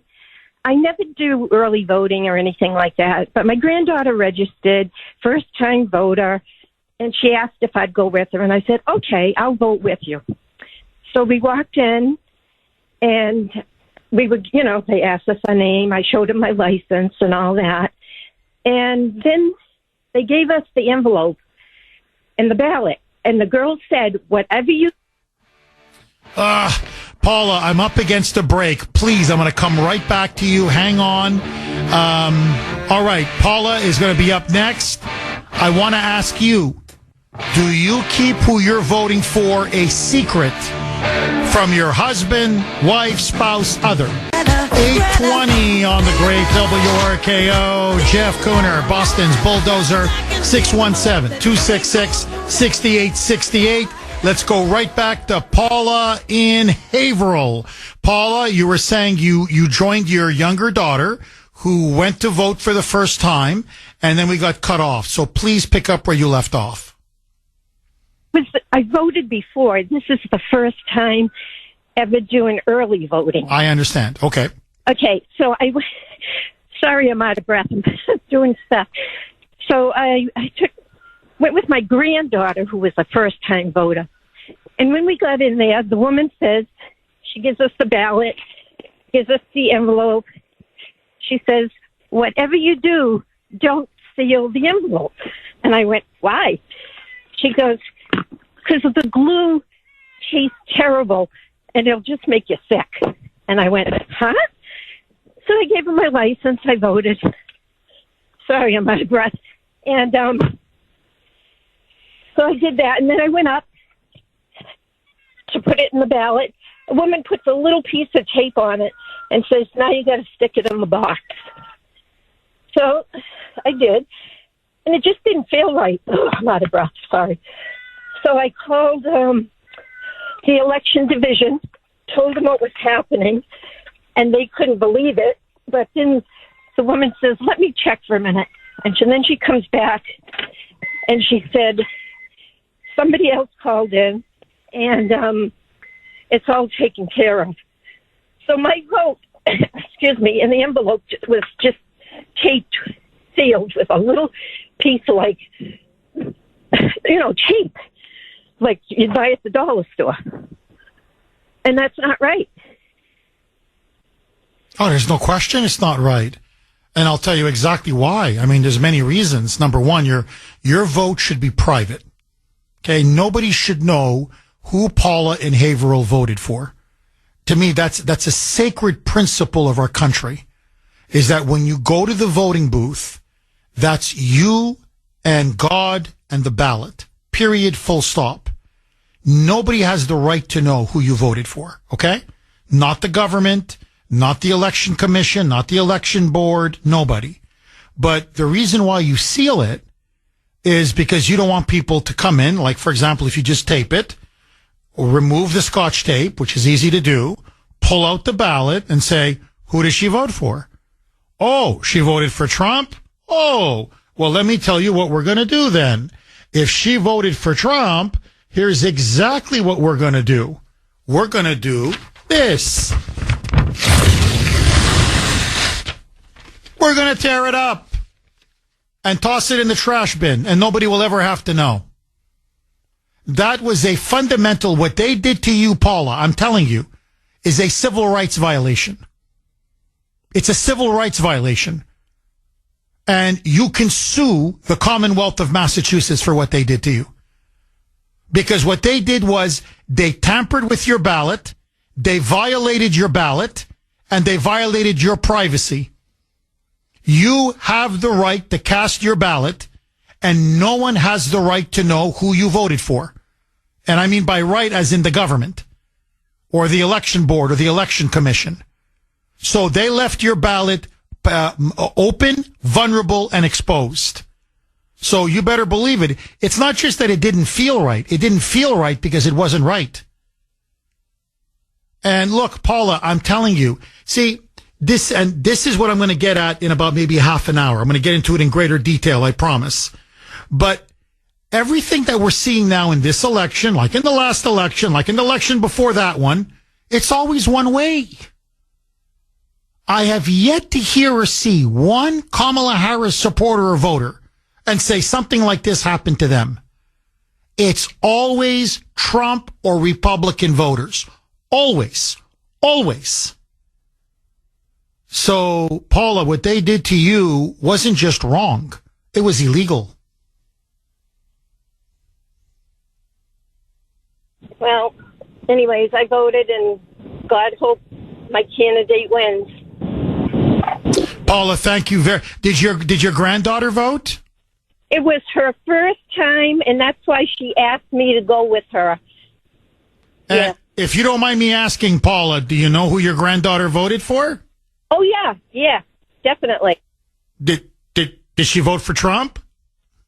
Well, see, now I can't. I don't want to. That's her freedom to vote for who she wants, and I shouldn't repeat it. Okay. I understand. I mean, we don't know her name, so I mean, but just okay. That's okay. Paula, thank you. Thank you very, very much. I appreciate it. I mean, we don't know who she is, so. But that's okay. Paula, thank you. I appreciate it. Thank you, Paula. 617-266-6868 is the number. Look, there's a big story out that younger voters, Gen Z voters, are lying to their friends and family members about who they voted for. And that's a horrible sign for Kamala. Because in theory, among your younger friends in Gen Z, everybody's supposed to be for Kamala. You have to be for Kamala. She's, the progressive, she's hip, she's cool, she's the DEI candidate, she's pro-abortion, pro-climate change, blah, blah, blah, blah. Pro-open borders. But apparently, I think a lot of Gen Zers are thinking, I'm more concerned about my economic future. I'd like to get out of mommy and daddy's house. Get a decent job, maybe move into my own apartment. Hey, what the hell? Have enough money to, pay for a car. Watch out. The young vote is going to surprise people. Trump is going to take it and take it big. 8:31 on the great WRKO. Jeff Kuhner, Boston's Bulldozer. 617-266-6868 is the number. Morris in Boston. Thanks for holding, Morris, and welcome. Good morning, Jeff. As always, your timing's impeccable. Just finished up taking a big waltz and wiping my Kamala. Jeff, you hearing that political ad that they just pumped out? I feel like I'm listening to an Ashley Madison commercial. I mean, give me a break. Like, it's just too much. But Jeff, have you noticed what these people do? The first line of that ad is the one place women still have a right to choose. What do you mean, the one place? So all their rights are gone except for voting? And if you watch Kamala Harris's speech the other night, she told some whoppers, but one of the whoppers I'm not hearing anything about is, in the beginning, she said, Donald Trump sent, quote, an armed mob to the Capitol. I don't recall there being any weapons. And then so I went back and I checked on, Google, which, it's going to be filtered regardless, but I checked and it says weapons were found at the Capitol, fire extinguishers, flagpoles. It's like, okay, those aren't weapons. Those are objects. And they weren't used as weapons because that was all proven as lies, just like all these police officers that were supposed to have died on that day. But nobody ever calls them out on that. And they drop these little seeds. When they're telling whoppers, they're telling whoppers. But when they're not telling whoppers, they're dropping these little seeds along the way. Like the one place women still have the right to choose, armed mobs. It just doesn't stop. And I don't see how people on the left don't see it.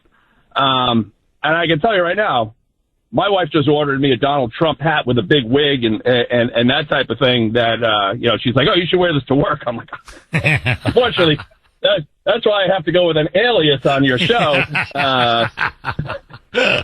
They'll get chased out with torches and pitchforks.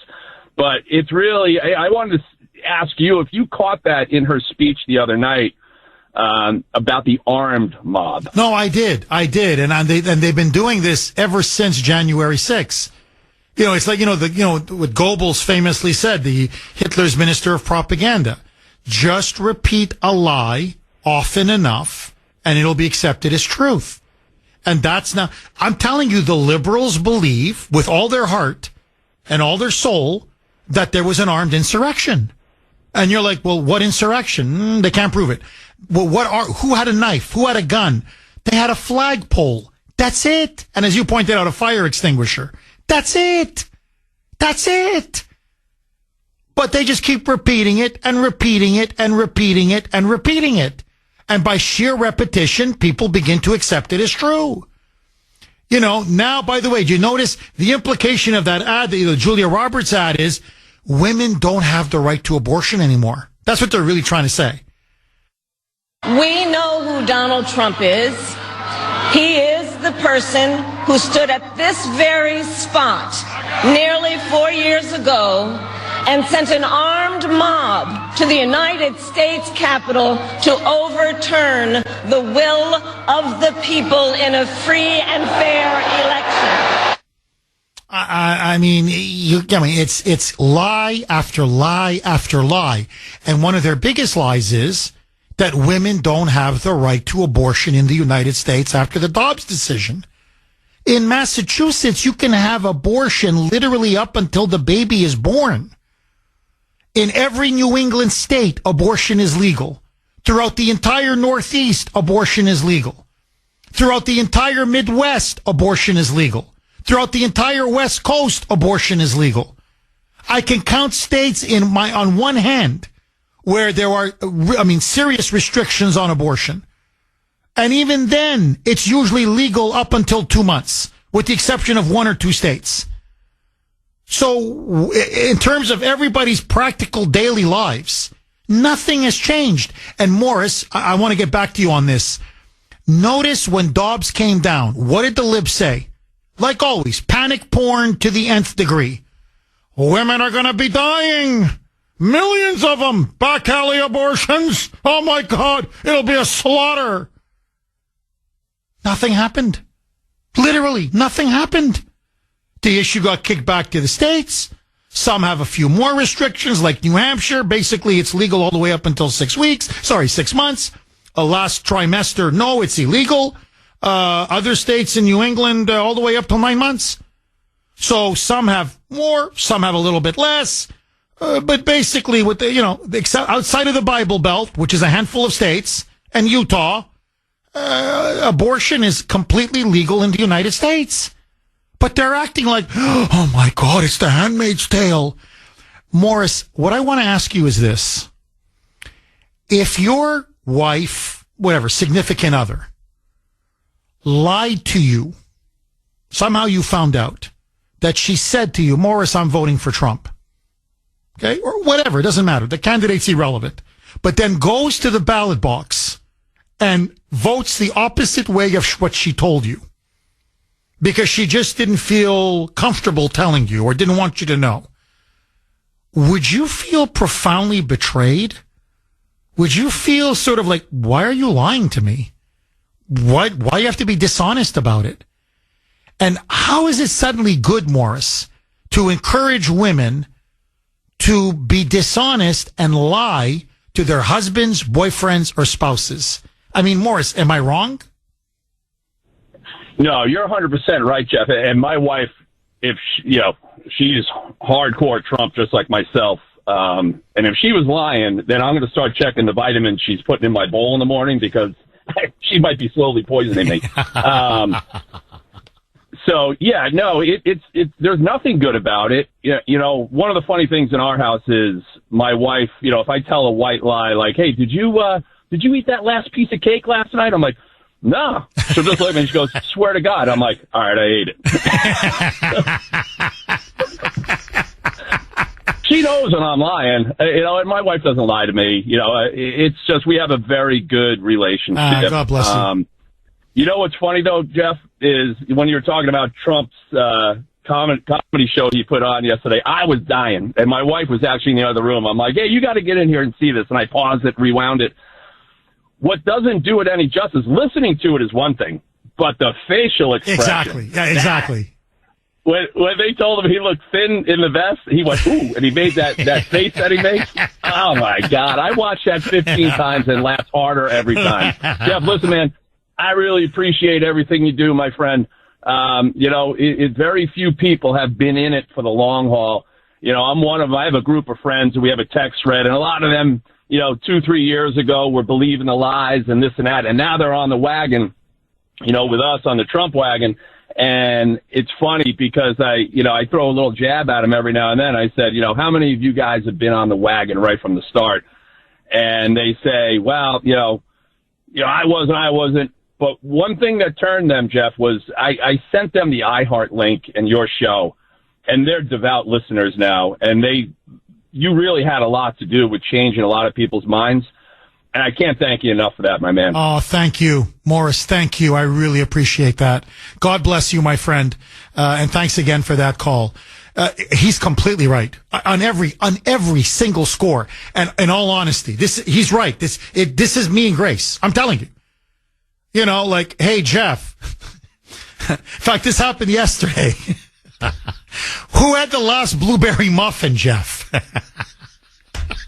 And I'm like looking at her and I'm like, oh no. Because I'm diabetic. I shouldn't be. And I'm like, maybe, was it Ashton? Was it Ava? And she knows right away. Jeff, honestly, that's what she's a little mad at me. Honestly, I'm sorry. I was hungry. Well, have an apple, have a banana. Well, I don't want an apple or a banana. So I had the last blueberry muffin. Shoot me. So even when I tell my wonderful wife, never mind a serious, I never lie to her about anything serious. But, a little white lie like, well, the kids. Yeah. Who had the last piece of blueberry pie? Boy, is it Ashton? Maybe you should ask Ashton. My wife knows right away. Right away. Right on the spot. Right away. But anyway, so to me, I'm just like, so you're now encouraging women to lie to their husbands and spouses and boyfriends? Hey, I wouldn't want to date you. Let's just put it that way. Okay. I'm sorry. No, this is not going to work, sweetheart. Maureen in Braintree. Thanks for holding, Maureen, and welcome. Good morning. This is Hi, another Maureen. piece of white. Good morning. This piece of white trash, Braintree letter carrier, that would like to inform you.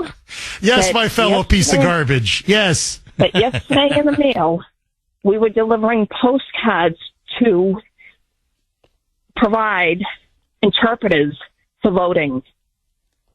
And they did not go to every customer.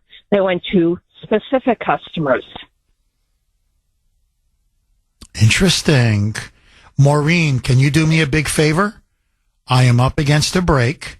Please, I want to come back because then this will beautifully set me up for where I want to go next. This happened in Pennsylvania. Now, Maureen, now I believe her. So, interpreters for people to vote. You think they're citizens? You think they're citizens? More with Maureen next. 8:50 on the great WRKO. Jeff Kuhner, Boston's Bulldozer. 617-266-6868 is the number. Okay, I want to go right back to Maureen in Braintree. Just super quick. This is from 917, and this is 1,000% true. Okay, this is a fact that the media refuses, or the Democrats, or Kamala, refuses to tell any of you because it destroys their entire narrative on abortion.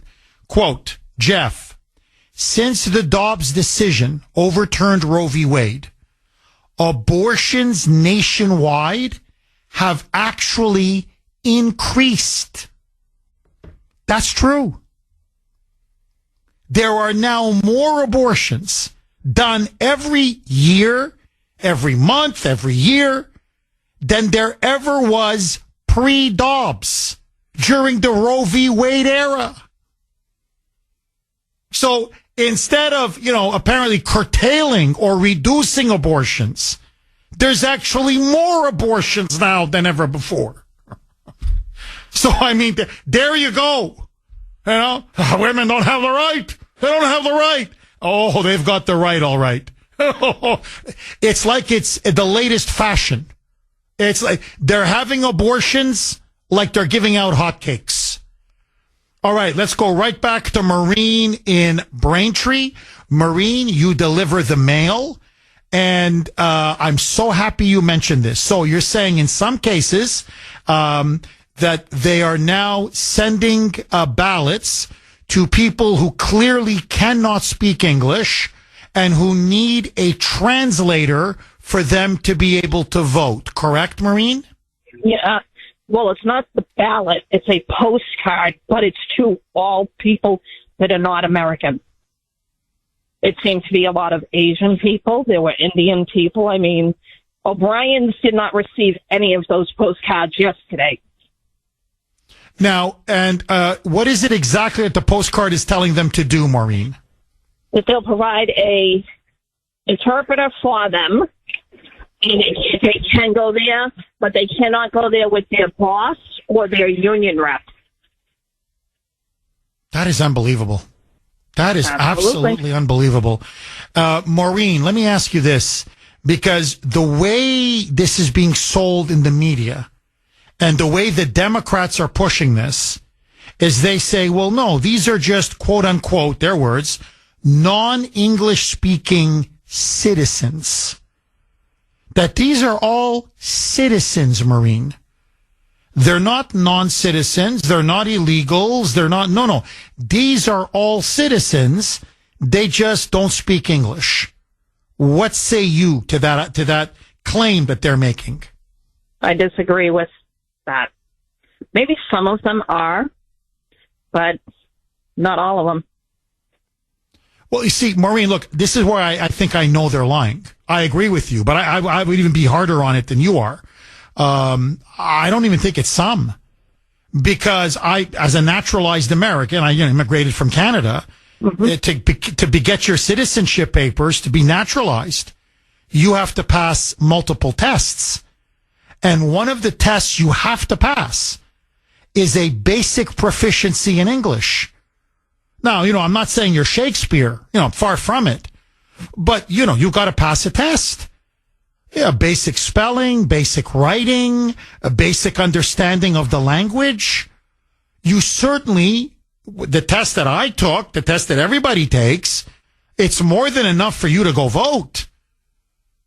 I mean, hello, goodbye, whatever. You know the basic words in English. So you don't need a translator. You just show up, they give you a ballot, you vote, you drop it off. I mean, you don't need a college degree English to be able to do that. Basic English, and you should be able to vote. So the fact that they can't even function at a polling booth and just do a basic thing like, check, check, check, and drop off your ballot, that says to me they're illegals. If they're not illegals, they're on a green card. I know many Indians from India, work on visas, work visas, and green cards. But Maureen, if they have to work in the United States, say as a IT specialist, many Indians are they're very represented and they do very well in, the tech sector and IT sector. They have to speak English to function at work. So if they can speak English at work, don't tell me they can't speak English to go to a polling booth. Am I wrong, Maureen? 1,000% correct. Maureen, I'm just curious. How many postcards did you see? Did you spot? Ballpark. Probably about a quarter of my route. A quarter of your route? Mm-hmm. Holy mackerel. Yes. And I'm just one person. So you're saying this is not one here, one there. You're saying, Jeff, these are a lot of postcards. Absolutely. Wow. Maureen, phenomenal call. Thank you for calling and thank you for telling us. It's a vital piece of information. So they're doing it everywhere. I thought maybe they were just targeting the swing states, but it's pretty obvious. They're doing it everywhere. And I think one of the reasons why they're doing it is because they want to really affect the down ballot races. They're very worried about Elizabeth Warren and especially the Mass state legislature. I think it's pretty obvious now. They want to drive up the turnout or the ballots. They want to get as many non-citizens to vote because they want to rack up victories in the state Senate and in the state House. I think now there's no question. There's no question. Because let's be honest, at the presidential level, Kamala's going to win Massachusetts. I mean, I'm going to vote for Donald Trump. I love the guy. But we're talking about, this is Moonbatville here. This is the Republic of Massachusetts. So at the presidential race, these left-wing lunatics are all going to pull the lever for Comrade Kamala. I think Trump can crack 40%, maybe, if all of us go out and vote. But, he's not going to win Mass. So for them to have to start relying on non-citizens and illegals, that tells me they're worried about some of these down ballot races. Okay, now I want all of you to hear this, okay? This is a huge story. In Pennsylvania, this is everywhere. Everywhere. You wouldn't know it from the corrupt corporate media because they're not reporting on this. In a shocking scene, but this is now on tape, just so that you know, multiple witnesses, multiple video, they videotaped this. Multiple people have videotaped this. This was in South Park Ice Rink in Bethel Park, Pennsylvania. Now, Pennsylvania, as you know, has been swamped with early voting. And to the shock of the Democrats, it is becoming now Republicans that are voting early in Pennsylvania. And the lines are so long in so many of these key counties that people are waiting 2, 3, even 4 hours to vote. So in one of these places, this is at the South Park Ice Rink in Bethel Park, you had early voters and they were waiting for hours. And then on Sunday, dozens of witnesses, and they rolled out their cell phones. It's on videotape. There can be no denying this. Witnessed, quote unquote, van loads. It wasn't buses. It was van after van after van of non-English speaking, quote unquote, citizens who were being, and by the way, all of these so-called voters, non-English speaking, were wearing Harris Waltz baseball caps or Harris Waltz pins or buttons. So everybody knew who they're voting for. And they were escorted to the front of the line. People were really angry. They're waiting. They literally jumped the line, and they were taken there by so-called translators to cast their ballots. Now, according to multiple witnesses, they say that 3 vans arrived with over 20 to 30 individuals. They were guided by representatives from a group called Vote Today PA. This is very important. Vote Today PA. This is a George Soros-funded, left-wing, progressive, pro-Democrat organization. Their job is to get out the vote and to get as many people to vote as possible, whether they're citizens or not citizens. Now, some of these individuals, how do we know they were from Vote Today PA? They were wearing sweatshirts and hoodies with Vote Today PA printed on them. And they said apparently it led to real disgust and anger among people in the crowd where, quote, this is what one witness said, quote, they had these people, they had about 12 of them walk in, they were all foreigners. And then they took them up to these younger people up front to help them fill out their ballot. And they beat a 2-hour line. And apparently one of them, they fill out their form, they then check off who they want to vote for. But as they're getting their forms, their ballots to vote, one of them walked up, and one of the poll watchers, or one of the poll workers, forgive me, listen to this, said, "We don't have your name in the system. Your name's not right. The name that you've given us, we don't have it anywhere in the system." The Vote PA people then said, speaking on this woman's behalf, she couldn't speak a word of English, said, "Oh, okay, don't worry about it." Quote, "Oh, we'll take it back and change it." How the hell do you change your name? It's your name. And so they took the ballot back, or the application back, and then they started to talk amongst themselves, and then they put in another name. And then this time, they accepted it and gave the person a ballot. And as many people in the crowd, when they heard this, they were like, how the hell do you change your own damn name? Now, another individual, her name is Kathy. She was there. The video is there. It's in black and white. There's no denying this. Quote, "I was there this happened on Saturday. So it was Sunday and Saturday.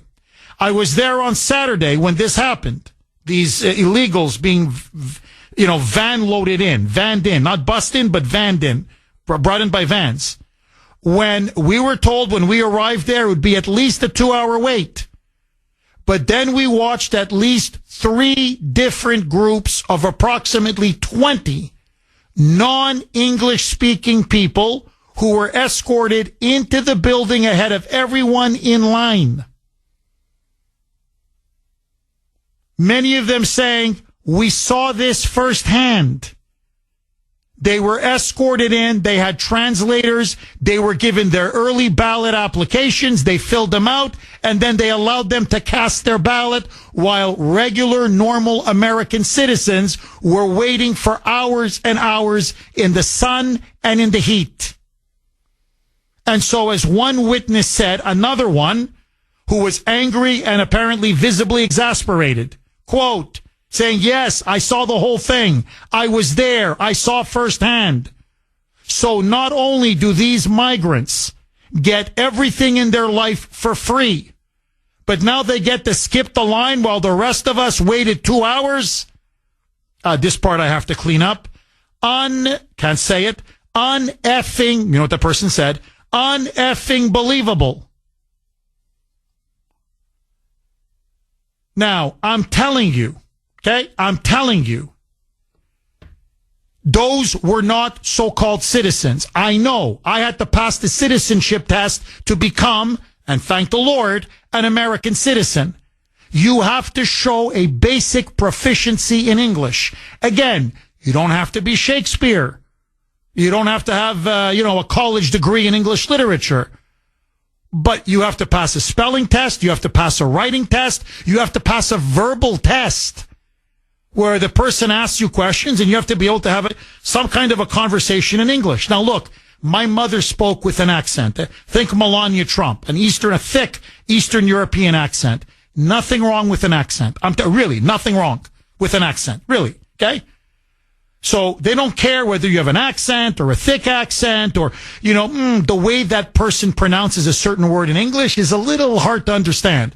They don't care about that. You basically understand what the person's saying. But for them to walk up and no comprende, no understand, no parle anglais, they don't speak a freaking word of English. These are so-called citizens. Bull crap. You know what I really want to say? This is this is BS of the highest level. Now, furthermore, okay? So don't tell me illegals aren't voting. And by the way, why do they go to the front of the line? Just for the sake of argument. We're bringing in people, giving them citizenship, and what? Nobody has to learn a word of English anymore? So suddenly now, no, the proficiency test, they just threw that out, okay? So I know they're lying, but just for the sake of argument, Jeff, okay? No, they don't know a word of English. They don't even know hello, but they're citizens. Okay, why do they go to the front of the line? So how come all these working stiffs in Pennsylvania, and by the way, these are in Republican strongholds. This is now what's happening in Pennsylvania. It's in Republican counties or Republican-leaning counties that this is now happening. So these hardworking, tax-paying working stiffs, they're waiting 2 or 3 hours in line to vote early. They show up in a van with their Harris Waltz. And by the way, that's illegal to have a Harris Waltz baseball cap or a Harris Waltz T-shirt or button. That's called electioneering. That's against federal law, my friend. And they're met with translators, and they cut the line. They go right ahead of the line. They were in and out in 15 minutes. So why do they get to go to the front of the line? I mean, what? It's not enough? The free food? The catered food? The food stamps? The welfare checks? The prepaid debit cards? The free housing? The free education? The free health care? The free sneakers, the free computers, the free laptops. That's not enough now? Now it's free voting? Now they even know what? Hey, they can't be inconvenienced. They're too busy loading up their 2 carts of food at the grocery store. They're busy. Bucks County. It's all on tape. Okay, this is not, one person said this. This is caught on videotape in front of hundreds and hundreds and hundreds of witnesses. I want you to hear this. You need to hear this. In Bucks County, open, naked voter suppression. So this occurred just a few days ago. This was in Doylestown.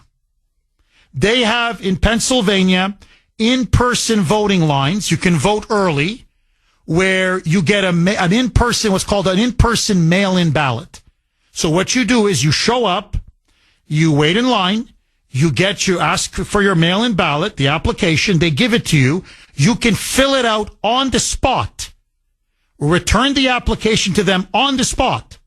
Jeff Kuhner or whatever. I'm just going to make up a street here. 100 Smith Street, Doylestown, Pennsylvania, blah, blah, blah, blah. Here it is. Okay. I get my ballot and then I go and I vote. Right there. Okay. One stop shop. You do the whole thing. Now, in Doylestown, Bucks County Emergency Services, you can see it, the police peace officers, literally at 1:45 p.m., shut down the entire in-person voting line and told everybody there, even though many of them had been waiting for 2-3 hours, go home. Go home. Now, everybody in line said, well, A, we've been waiting for hours. B, according to the state of Pennsylvania and according to the governor, Josh Shapiro, and here's his ex post to prove it, and here's the Commonwealth of Pennsylvania's own website that says this must be open until 4:30.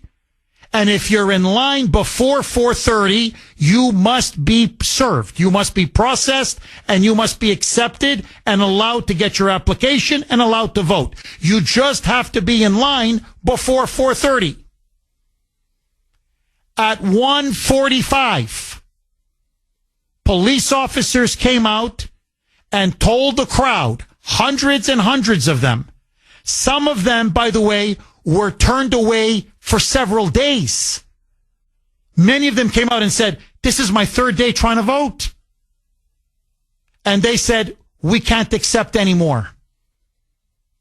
The line is too long. They're overwhelmed at the front. There's only one printer to handle all of these applications. There's too many. You have to come back. The problem is, it was the last day of early voting. Now, the overwhelming number of those in line were Republican Trump voters. Bucks County is a Republican county. And here's the kicker. Democrats were pretending to work as objective, neutral poll watchers. And it turned out the people that were telling the police, no, 145, we can't take any more. We can't take any more. Turn all these Republicans away. Shush, leave. You all have to leave. They were Democrat operatives masquerading as neutral poll workers. They are sending Republicans away, blatantly preventing them from casting their ballot. If this is not voter suppression, if this is not voter intimidation, as I said on X last night, Trump is sounding the alarm. The Democrats are trying to steal Pennsylvania right under our nose. 9:20 on the great WRKO. Jeff Kuhner, Boston's Bulldozer. 617-266-6868 is the number. Okay, Trump is now sounding the alarm. This is straight from his Truth Social account. The Democrats are trying to steal Pennsylvania. They've now been caught cheating. He is now urging the Republican National Committee. He's urging Pennsylvania Republicans to start launching lawsuits right away. Many of them have. There's no getting around it. It's on tape with countless witnesses, videotape, just very, very quickly. I am the Republican committee woman in Bucks County, PA. We have a problem with the on-demand voting, i.e. the early voting. The voters are being turned away here, Republicans are coming out to vote early here in Bucks County. Voters are being turned away at the county government service centers because they are closing well before the hours that are posted on the Board of Elections website. Now, I don't want to get too lost in the weeds. They give multiple locations where this has happened. I don't want to give you all the, they like the road and the town and the zip code. But in one place, it's supposed to close at 4:30. They closed it at 1:45. In another place, they closed it at 2:30 multiple times over multiple days when the closing time was posted at 4:30. Now, the place that I'm talking about, where you see multiple videos, voters were turned away from the Doylestown location because they allegedly only had one printer and they would not be processed in time. This is voter disenfranchisement. And so they've now filed a complaint. Apparently now the governor's been put on notice.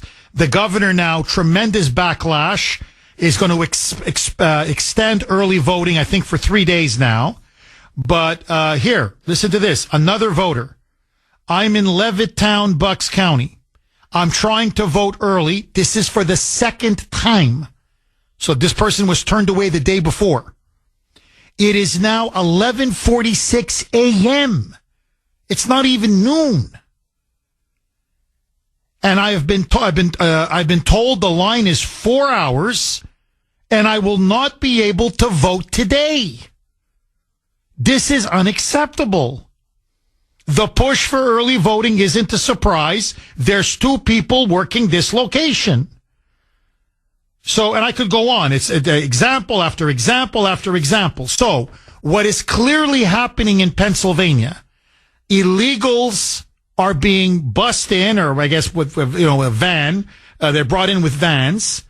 They're being put to the front of the line, and they're voting. There's now no question. They've been caught red-handed. Secondly, Republican voters repeatedly on multiple days have been turned away from the polls and precluded from casting their ballots. While you have Democrats posing as poll workers, telling them they can't cast their ballot, they have to leave. And going, go, and being basically rudely pushed out of line and told, come back another day. Now, you're going to say, well, Jeff, come on now. They can come back and vote. Will they? Look how difficult they're trying to make it to vote.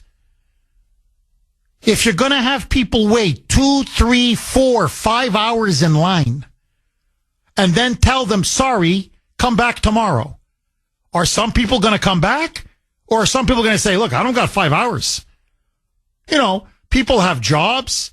They have families. They have kids. They have responsibilities. They can't just drop everything and sit in a line or stand in a line for 3, 4, 5 hours. And some of these voters are older voters in the hot sun in Pennsylvania.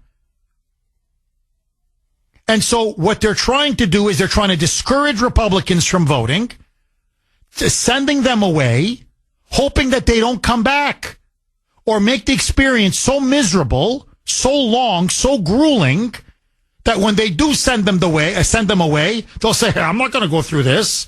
I don't need this. Now, this isn't even sophisticated voter fraud. This is crude. I mean, this is in your face. This is out in the open, videotaped and caught. Which makes me think they're very worried about losing Pennsylvania. They can see the massive surge at the polls, overwhelming surge by Republicans, because Trump and Elon told people to vote early, especially in Pennsylvania. They go, no, this time we're going to win Pennsylvania. So bank the ballot early. Don't wait till election day. Vote early. And people said, okay, we're going to vote early. And now the Democrat machine is doing everything in their power to suppress the vote, to intimidate voters, to prevent voters, to turn away voters.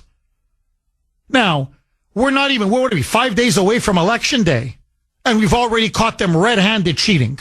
Red-handed, naked voter fraud. As I said, right under our nose. Our nose. Where's Fox News? I mean, I know CNN, MSNBC, ABC, CBS, NBC, they want this to happen. So they don't want to touch this story with a 10-foot pole. But where's Fox? I mean, send one reporter, one camera down. You can watch it right there. Click, interview witnesses, show them how they're rejecting and turning away Republican voters. Show them bringing in all these illegals. Say, hi, can you speak a word of English? No comprende, no comprende. The RNC needs to move. The Pennsylvania Republicans need to move. The Trump team needs to move. We can't let them steal Pennsylvania. Your reaction. 9:31 on the great WRKO. Jeff Kuhner, Boston's bulldozer. All right, my friends, Kuhner man trying to sound the alarm here. We got to win this election, and we've got to catch and expose every instance that we can find of Democrat voter fraud. Now, it's already beyond the shadow of a doubt. They're cheating, and they've been caught cheating. So voter fraud is already taking place. This is now irrefutable. Now, I want to go to the phone lines, I promise. This is from Dave, our Western Pennsylvania correspondent. He knows Pennsylvania, especially Western PA, but really the whole state like the back of his hand. He's got very important information that he wants to relay to all of you. He just sent me this on Messenger. The area, which is the park. Remember I spoke about Bethel Park, where they were bringing in all these illegals? Or to be 100% accurate, these non-English speaking so-called citizens, quote unquote, that's what they claim, that were bringing them in dozens and dozens through vans, 3 big vans. Apparently Bethel Park, according to Dave, and I believe him, he knows what he's talking about, that whole area, South Park, PA, is a very blue area. It is a Democrat-heavy area. And as he writes to me to relay to you, Jeff, here in Pennsylvania, the illegals need interpreters to vote illegally. Now, furthermore, and he says, by the way, just to set the record straight, South Park, that whole area, is a very blue area of southern Allegheny County. Now, another important piece of information. Remember the first Trump shooter, Thomas Matthew Crooks at the Butler rally, the man who shot Trump in the ear. Well, Bethel Park, that area, is where the attempted Trump assassin is from. So it shows you the kind of hotbed it is for radical Democrats and radical liberals. And so he says, Jeff, look, please stress this. Thomas Matthew Crooks, the Trump assassin, is from Bethel Park, PA. So these are the kinds of Democrats, the kinds of liberals that operate in that area. So yeah, are they trying to steal the election? No question. Are they bussing in illegals and having them vote illegally? No question.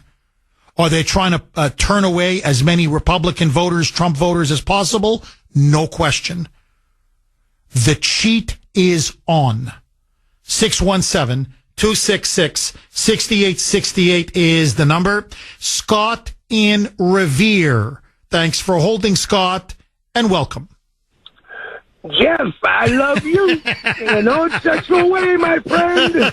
I love the way you say that every time with such, gusto. Scott, what's on your mind, my friend?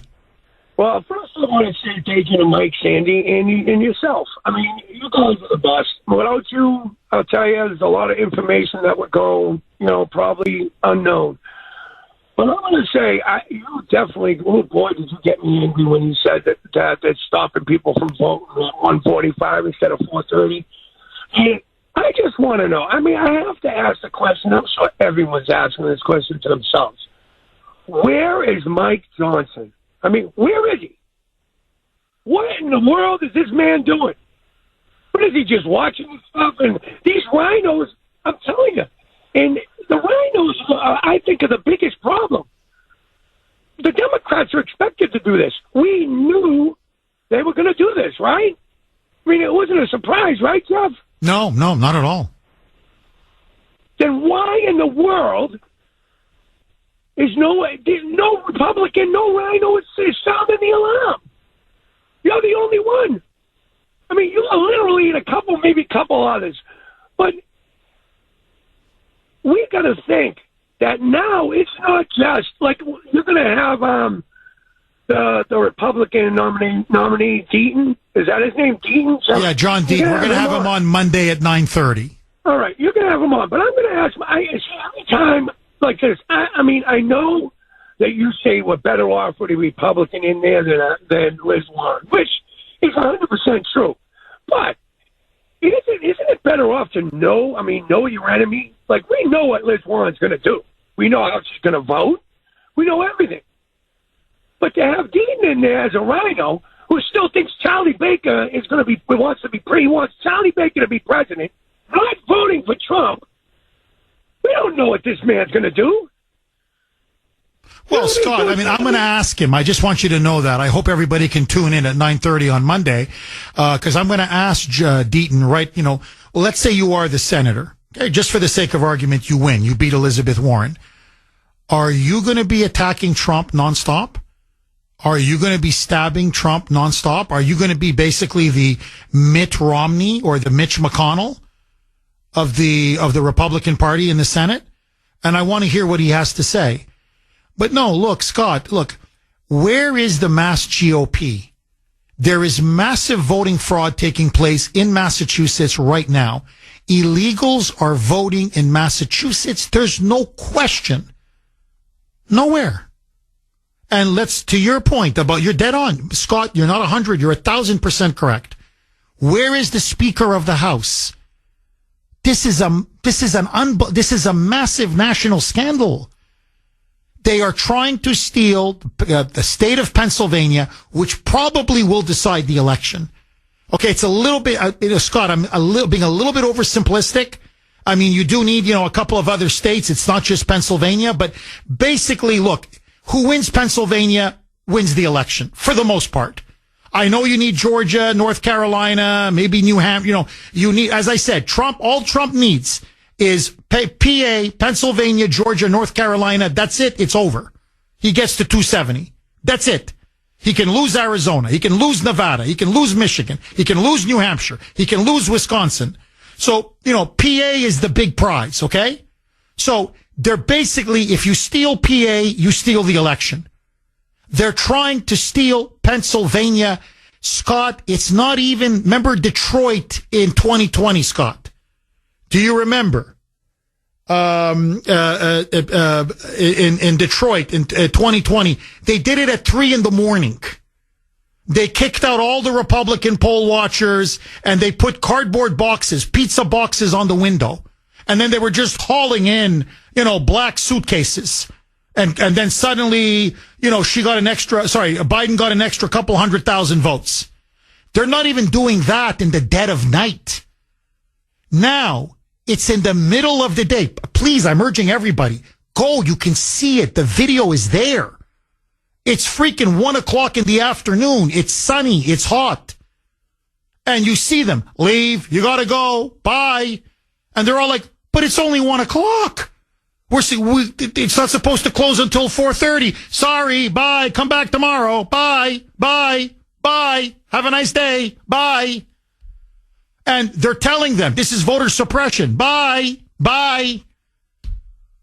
So they're doing it now right underneath our nose. So, I don't know. You think Fox News will want to cover this? You think Mike Johnson will want to open his mouth?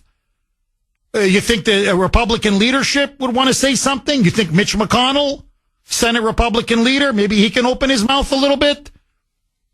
Instead, it's me and a handful of other conservatives in the media and Trump.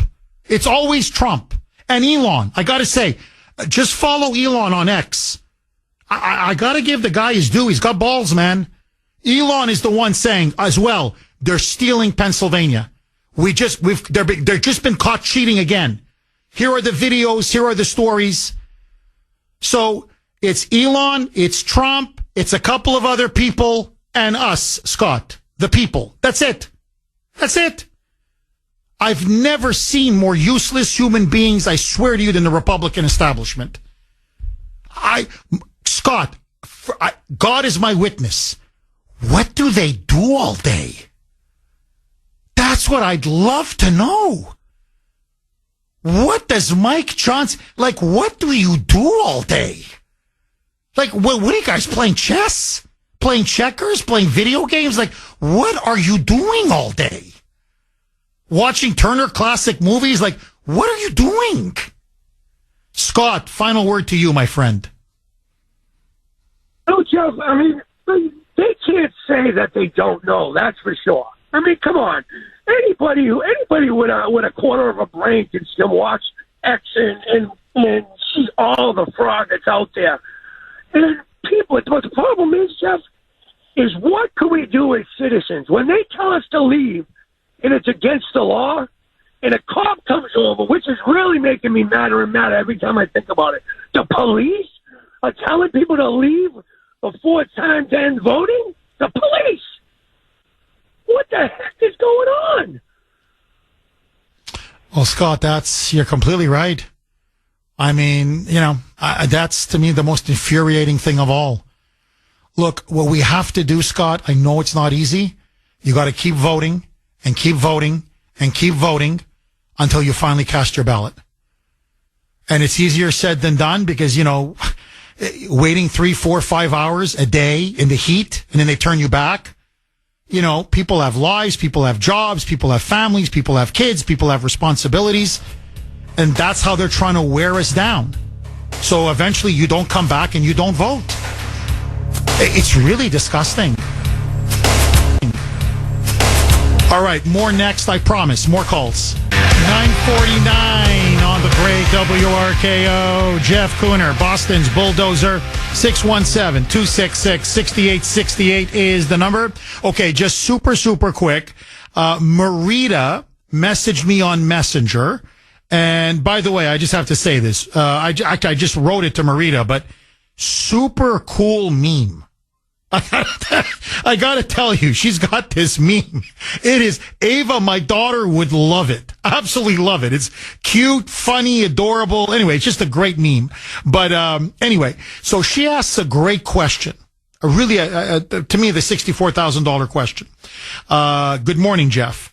Instead of talking about the cheating, let people know what to do now. Not waiting until it's too late. Stop it now. And what can be done? Who can we call? Okay, Marita, now that's the question. There's nobody at this point we can call. The reason being is, look, to be fair, Trump knows about it. Elon knows about it. His campaign knows about it. That's why they're blasting out these warnings. The Pennsylvania Republican Party knows about it. The RNC knows about it. And there is documented, videotaped proof, as well as this countless eyewitness testimony. What we need to do, it's not a question of making a call. If you can follow me on X, like this is one of the things, if we can do this in the last 4 or 5 days, it would be great. I have a post that I put up last night, a tweet, whatever you want to call it, where I say they're trying to steal Pennsylvania. And Trump is sounding the alarm. And I list some of the evidence that they're trying to steal Pennsylvania. If people could go and forward that post, give it like a like or a love or whatever, and then repost it. Why? So more people can see it. And then more people can see it. So if we keep sharing and disseminating this, remember, knowledge is power. So what we want, and this is going to be our strength, is we want documented, corroborated, 1,000% proven evidence that the Democrats engaged in blatant voter fraud and intimidation before Election Day. This time, the media will not be able to say, there's no evidence, there's no proof. No, here is all the proof that you need. And much of the public will be made aware. And the more people will be made aware, the more outraged they'll become. And the more outraged they'll become, the more massive pressure will be put on Pennsylvania and the Democrats. And it's going to ameliorate, or at least make them much more hesitant to keep pushing ahead with the fraud. Remember, sunlight is always the best disinfectant. Let's spread as much sunlight as possible. So it's not a question of calling now. The people that need to know. It's us getting the information out there. One of the ways, I have it right there on my X handle, right there at the Kuhner Report. One word, Kuhn as in national ER. I think it was my last post before I went to sleep last night. And you can see it and send it out, resend it, and repost it to as many people as possible. We do that, get the word out. Believe me, we're going to put them back on their heels. Ellie in Worcester. Thanks for holding, Ellie, and welcome. Hey, Jeff, I love you in an on-pagan way. Thank you, Ellie. What's on your mind? Well, I heard about the Julia Roberts thing and the Hollywood, you know.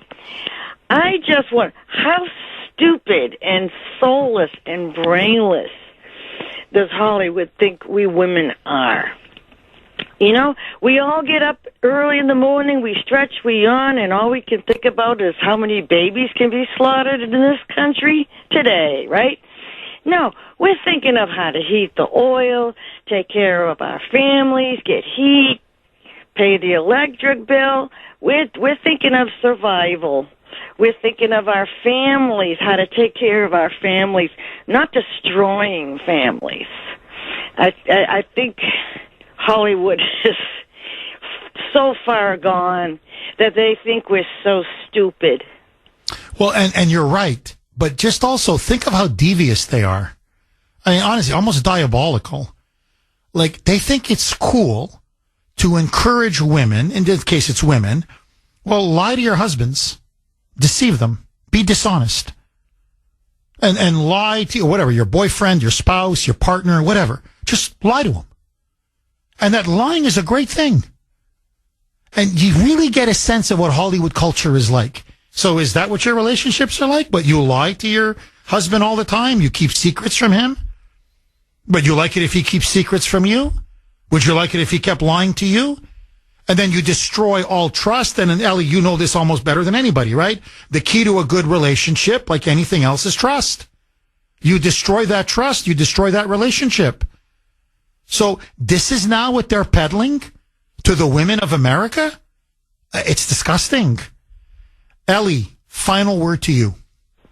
It's very disrespectful to think that American women are so superficial and soulless that all they think about is baby slaughter. You know? Or that Ellie, you're not competent or honest or confident enough to tell your man who you're going to vote for openly. Correct? I mean, you vote who you want to vote for. You don't toe the line to your husband or boyfriend, correct? I mean, we're up against it, but no, Ellie, you're completely right. I mean, it's honestly, it's insulting to women. It's the most insulting ad I've ever seen. Like, Grace told me she's a DeSantis backer. You know, I told her you're making the biggest mistake of your career, but, hey, she didn't want to listen to me. I have to get that jab in there. Bye-bye.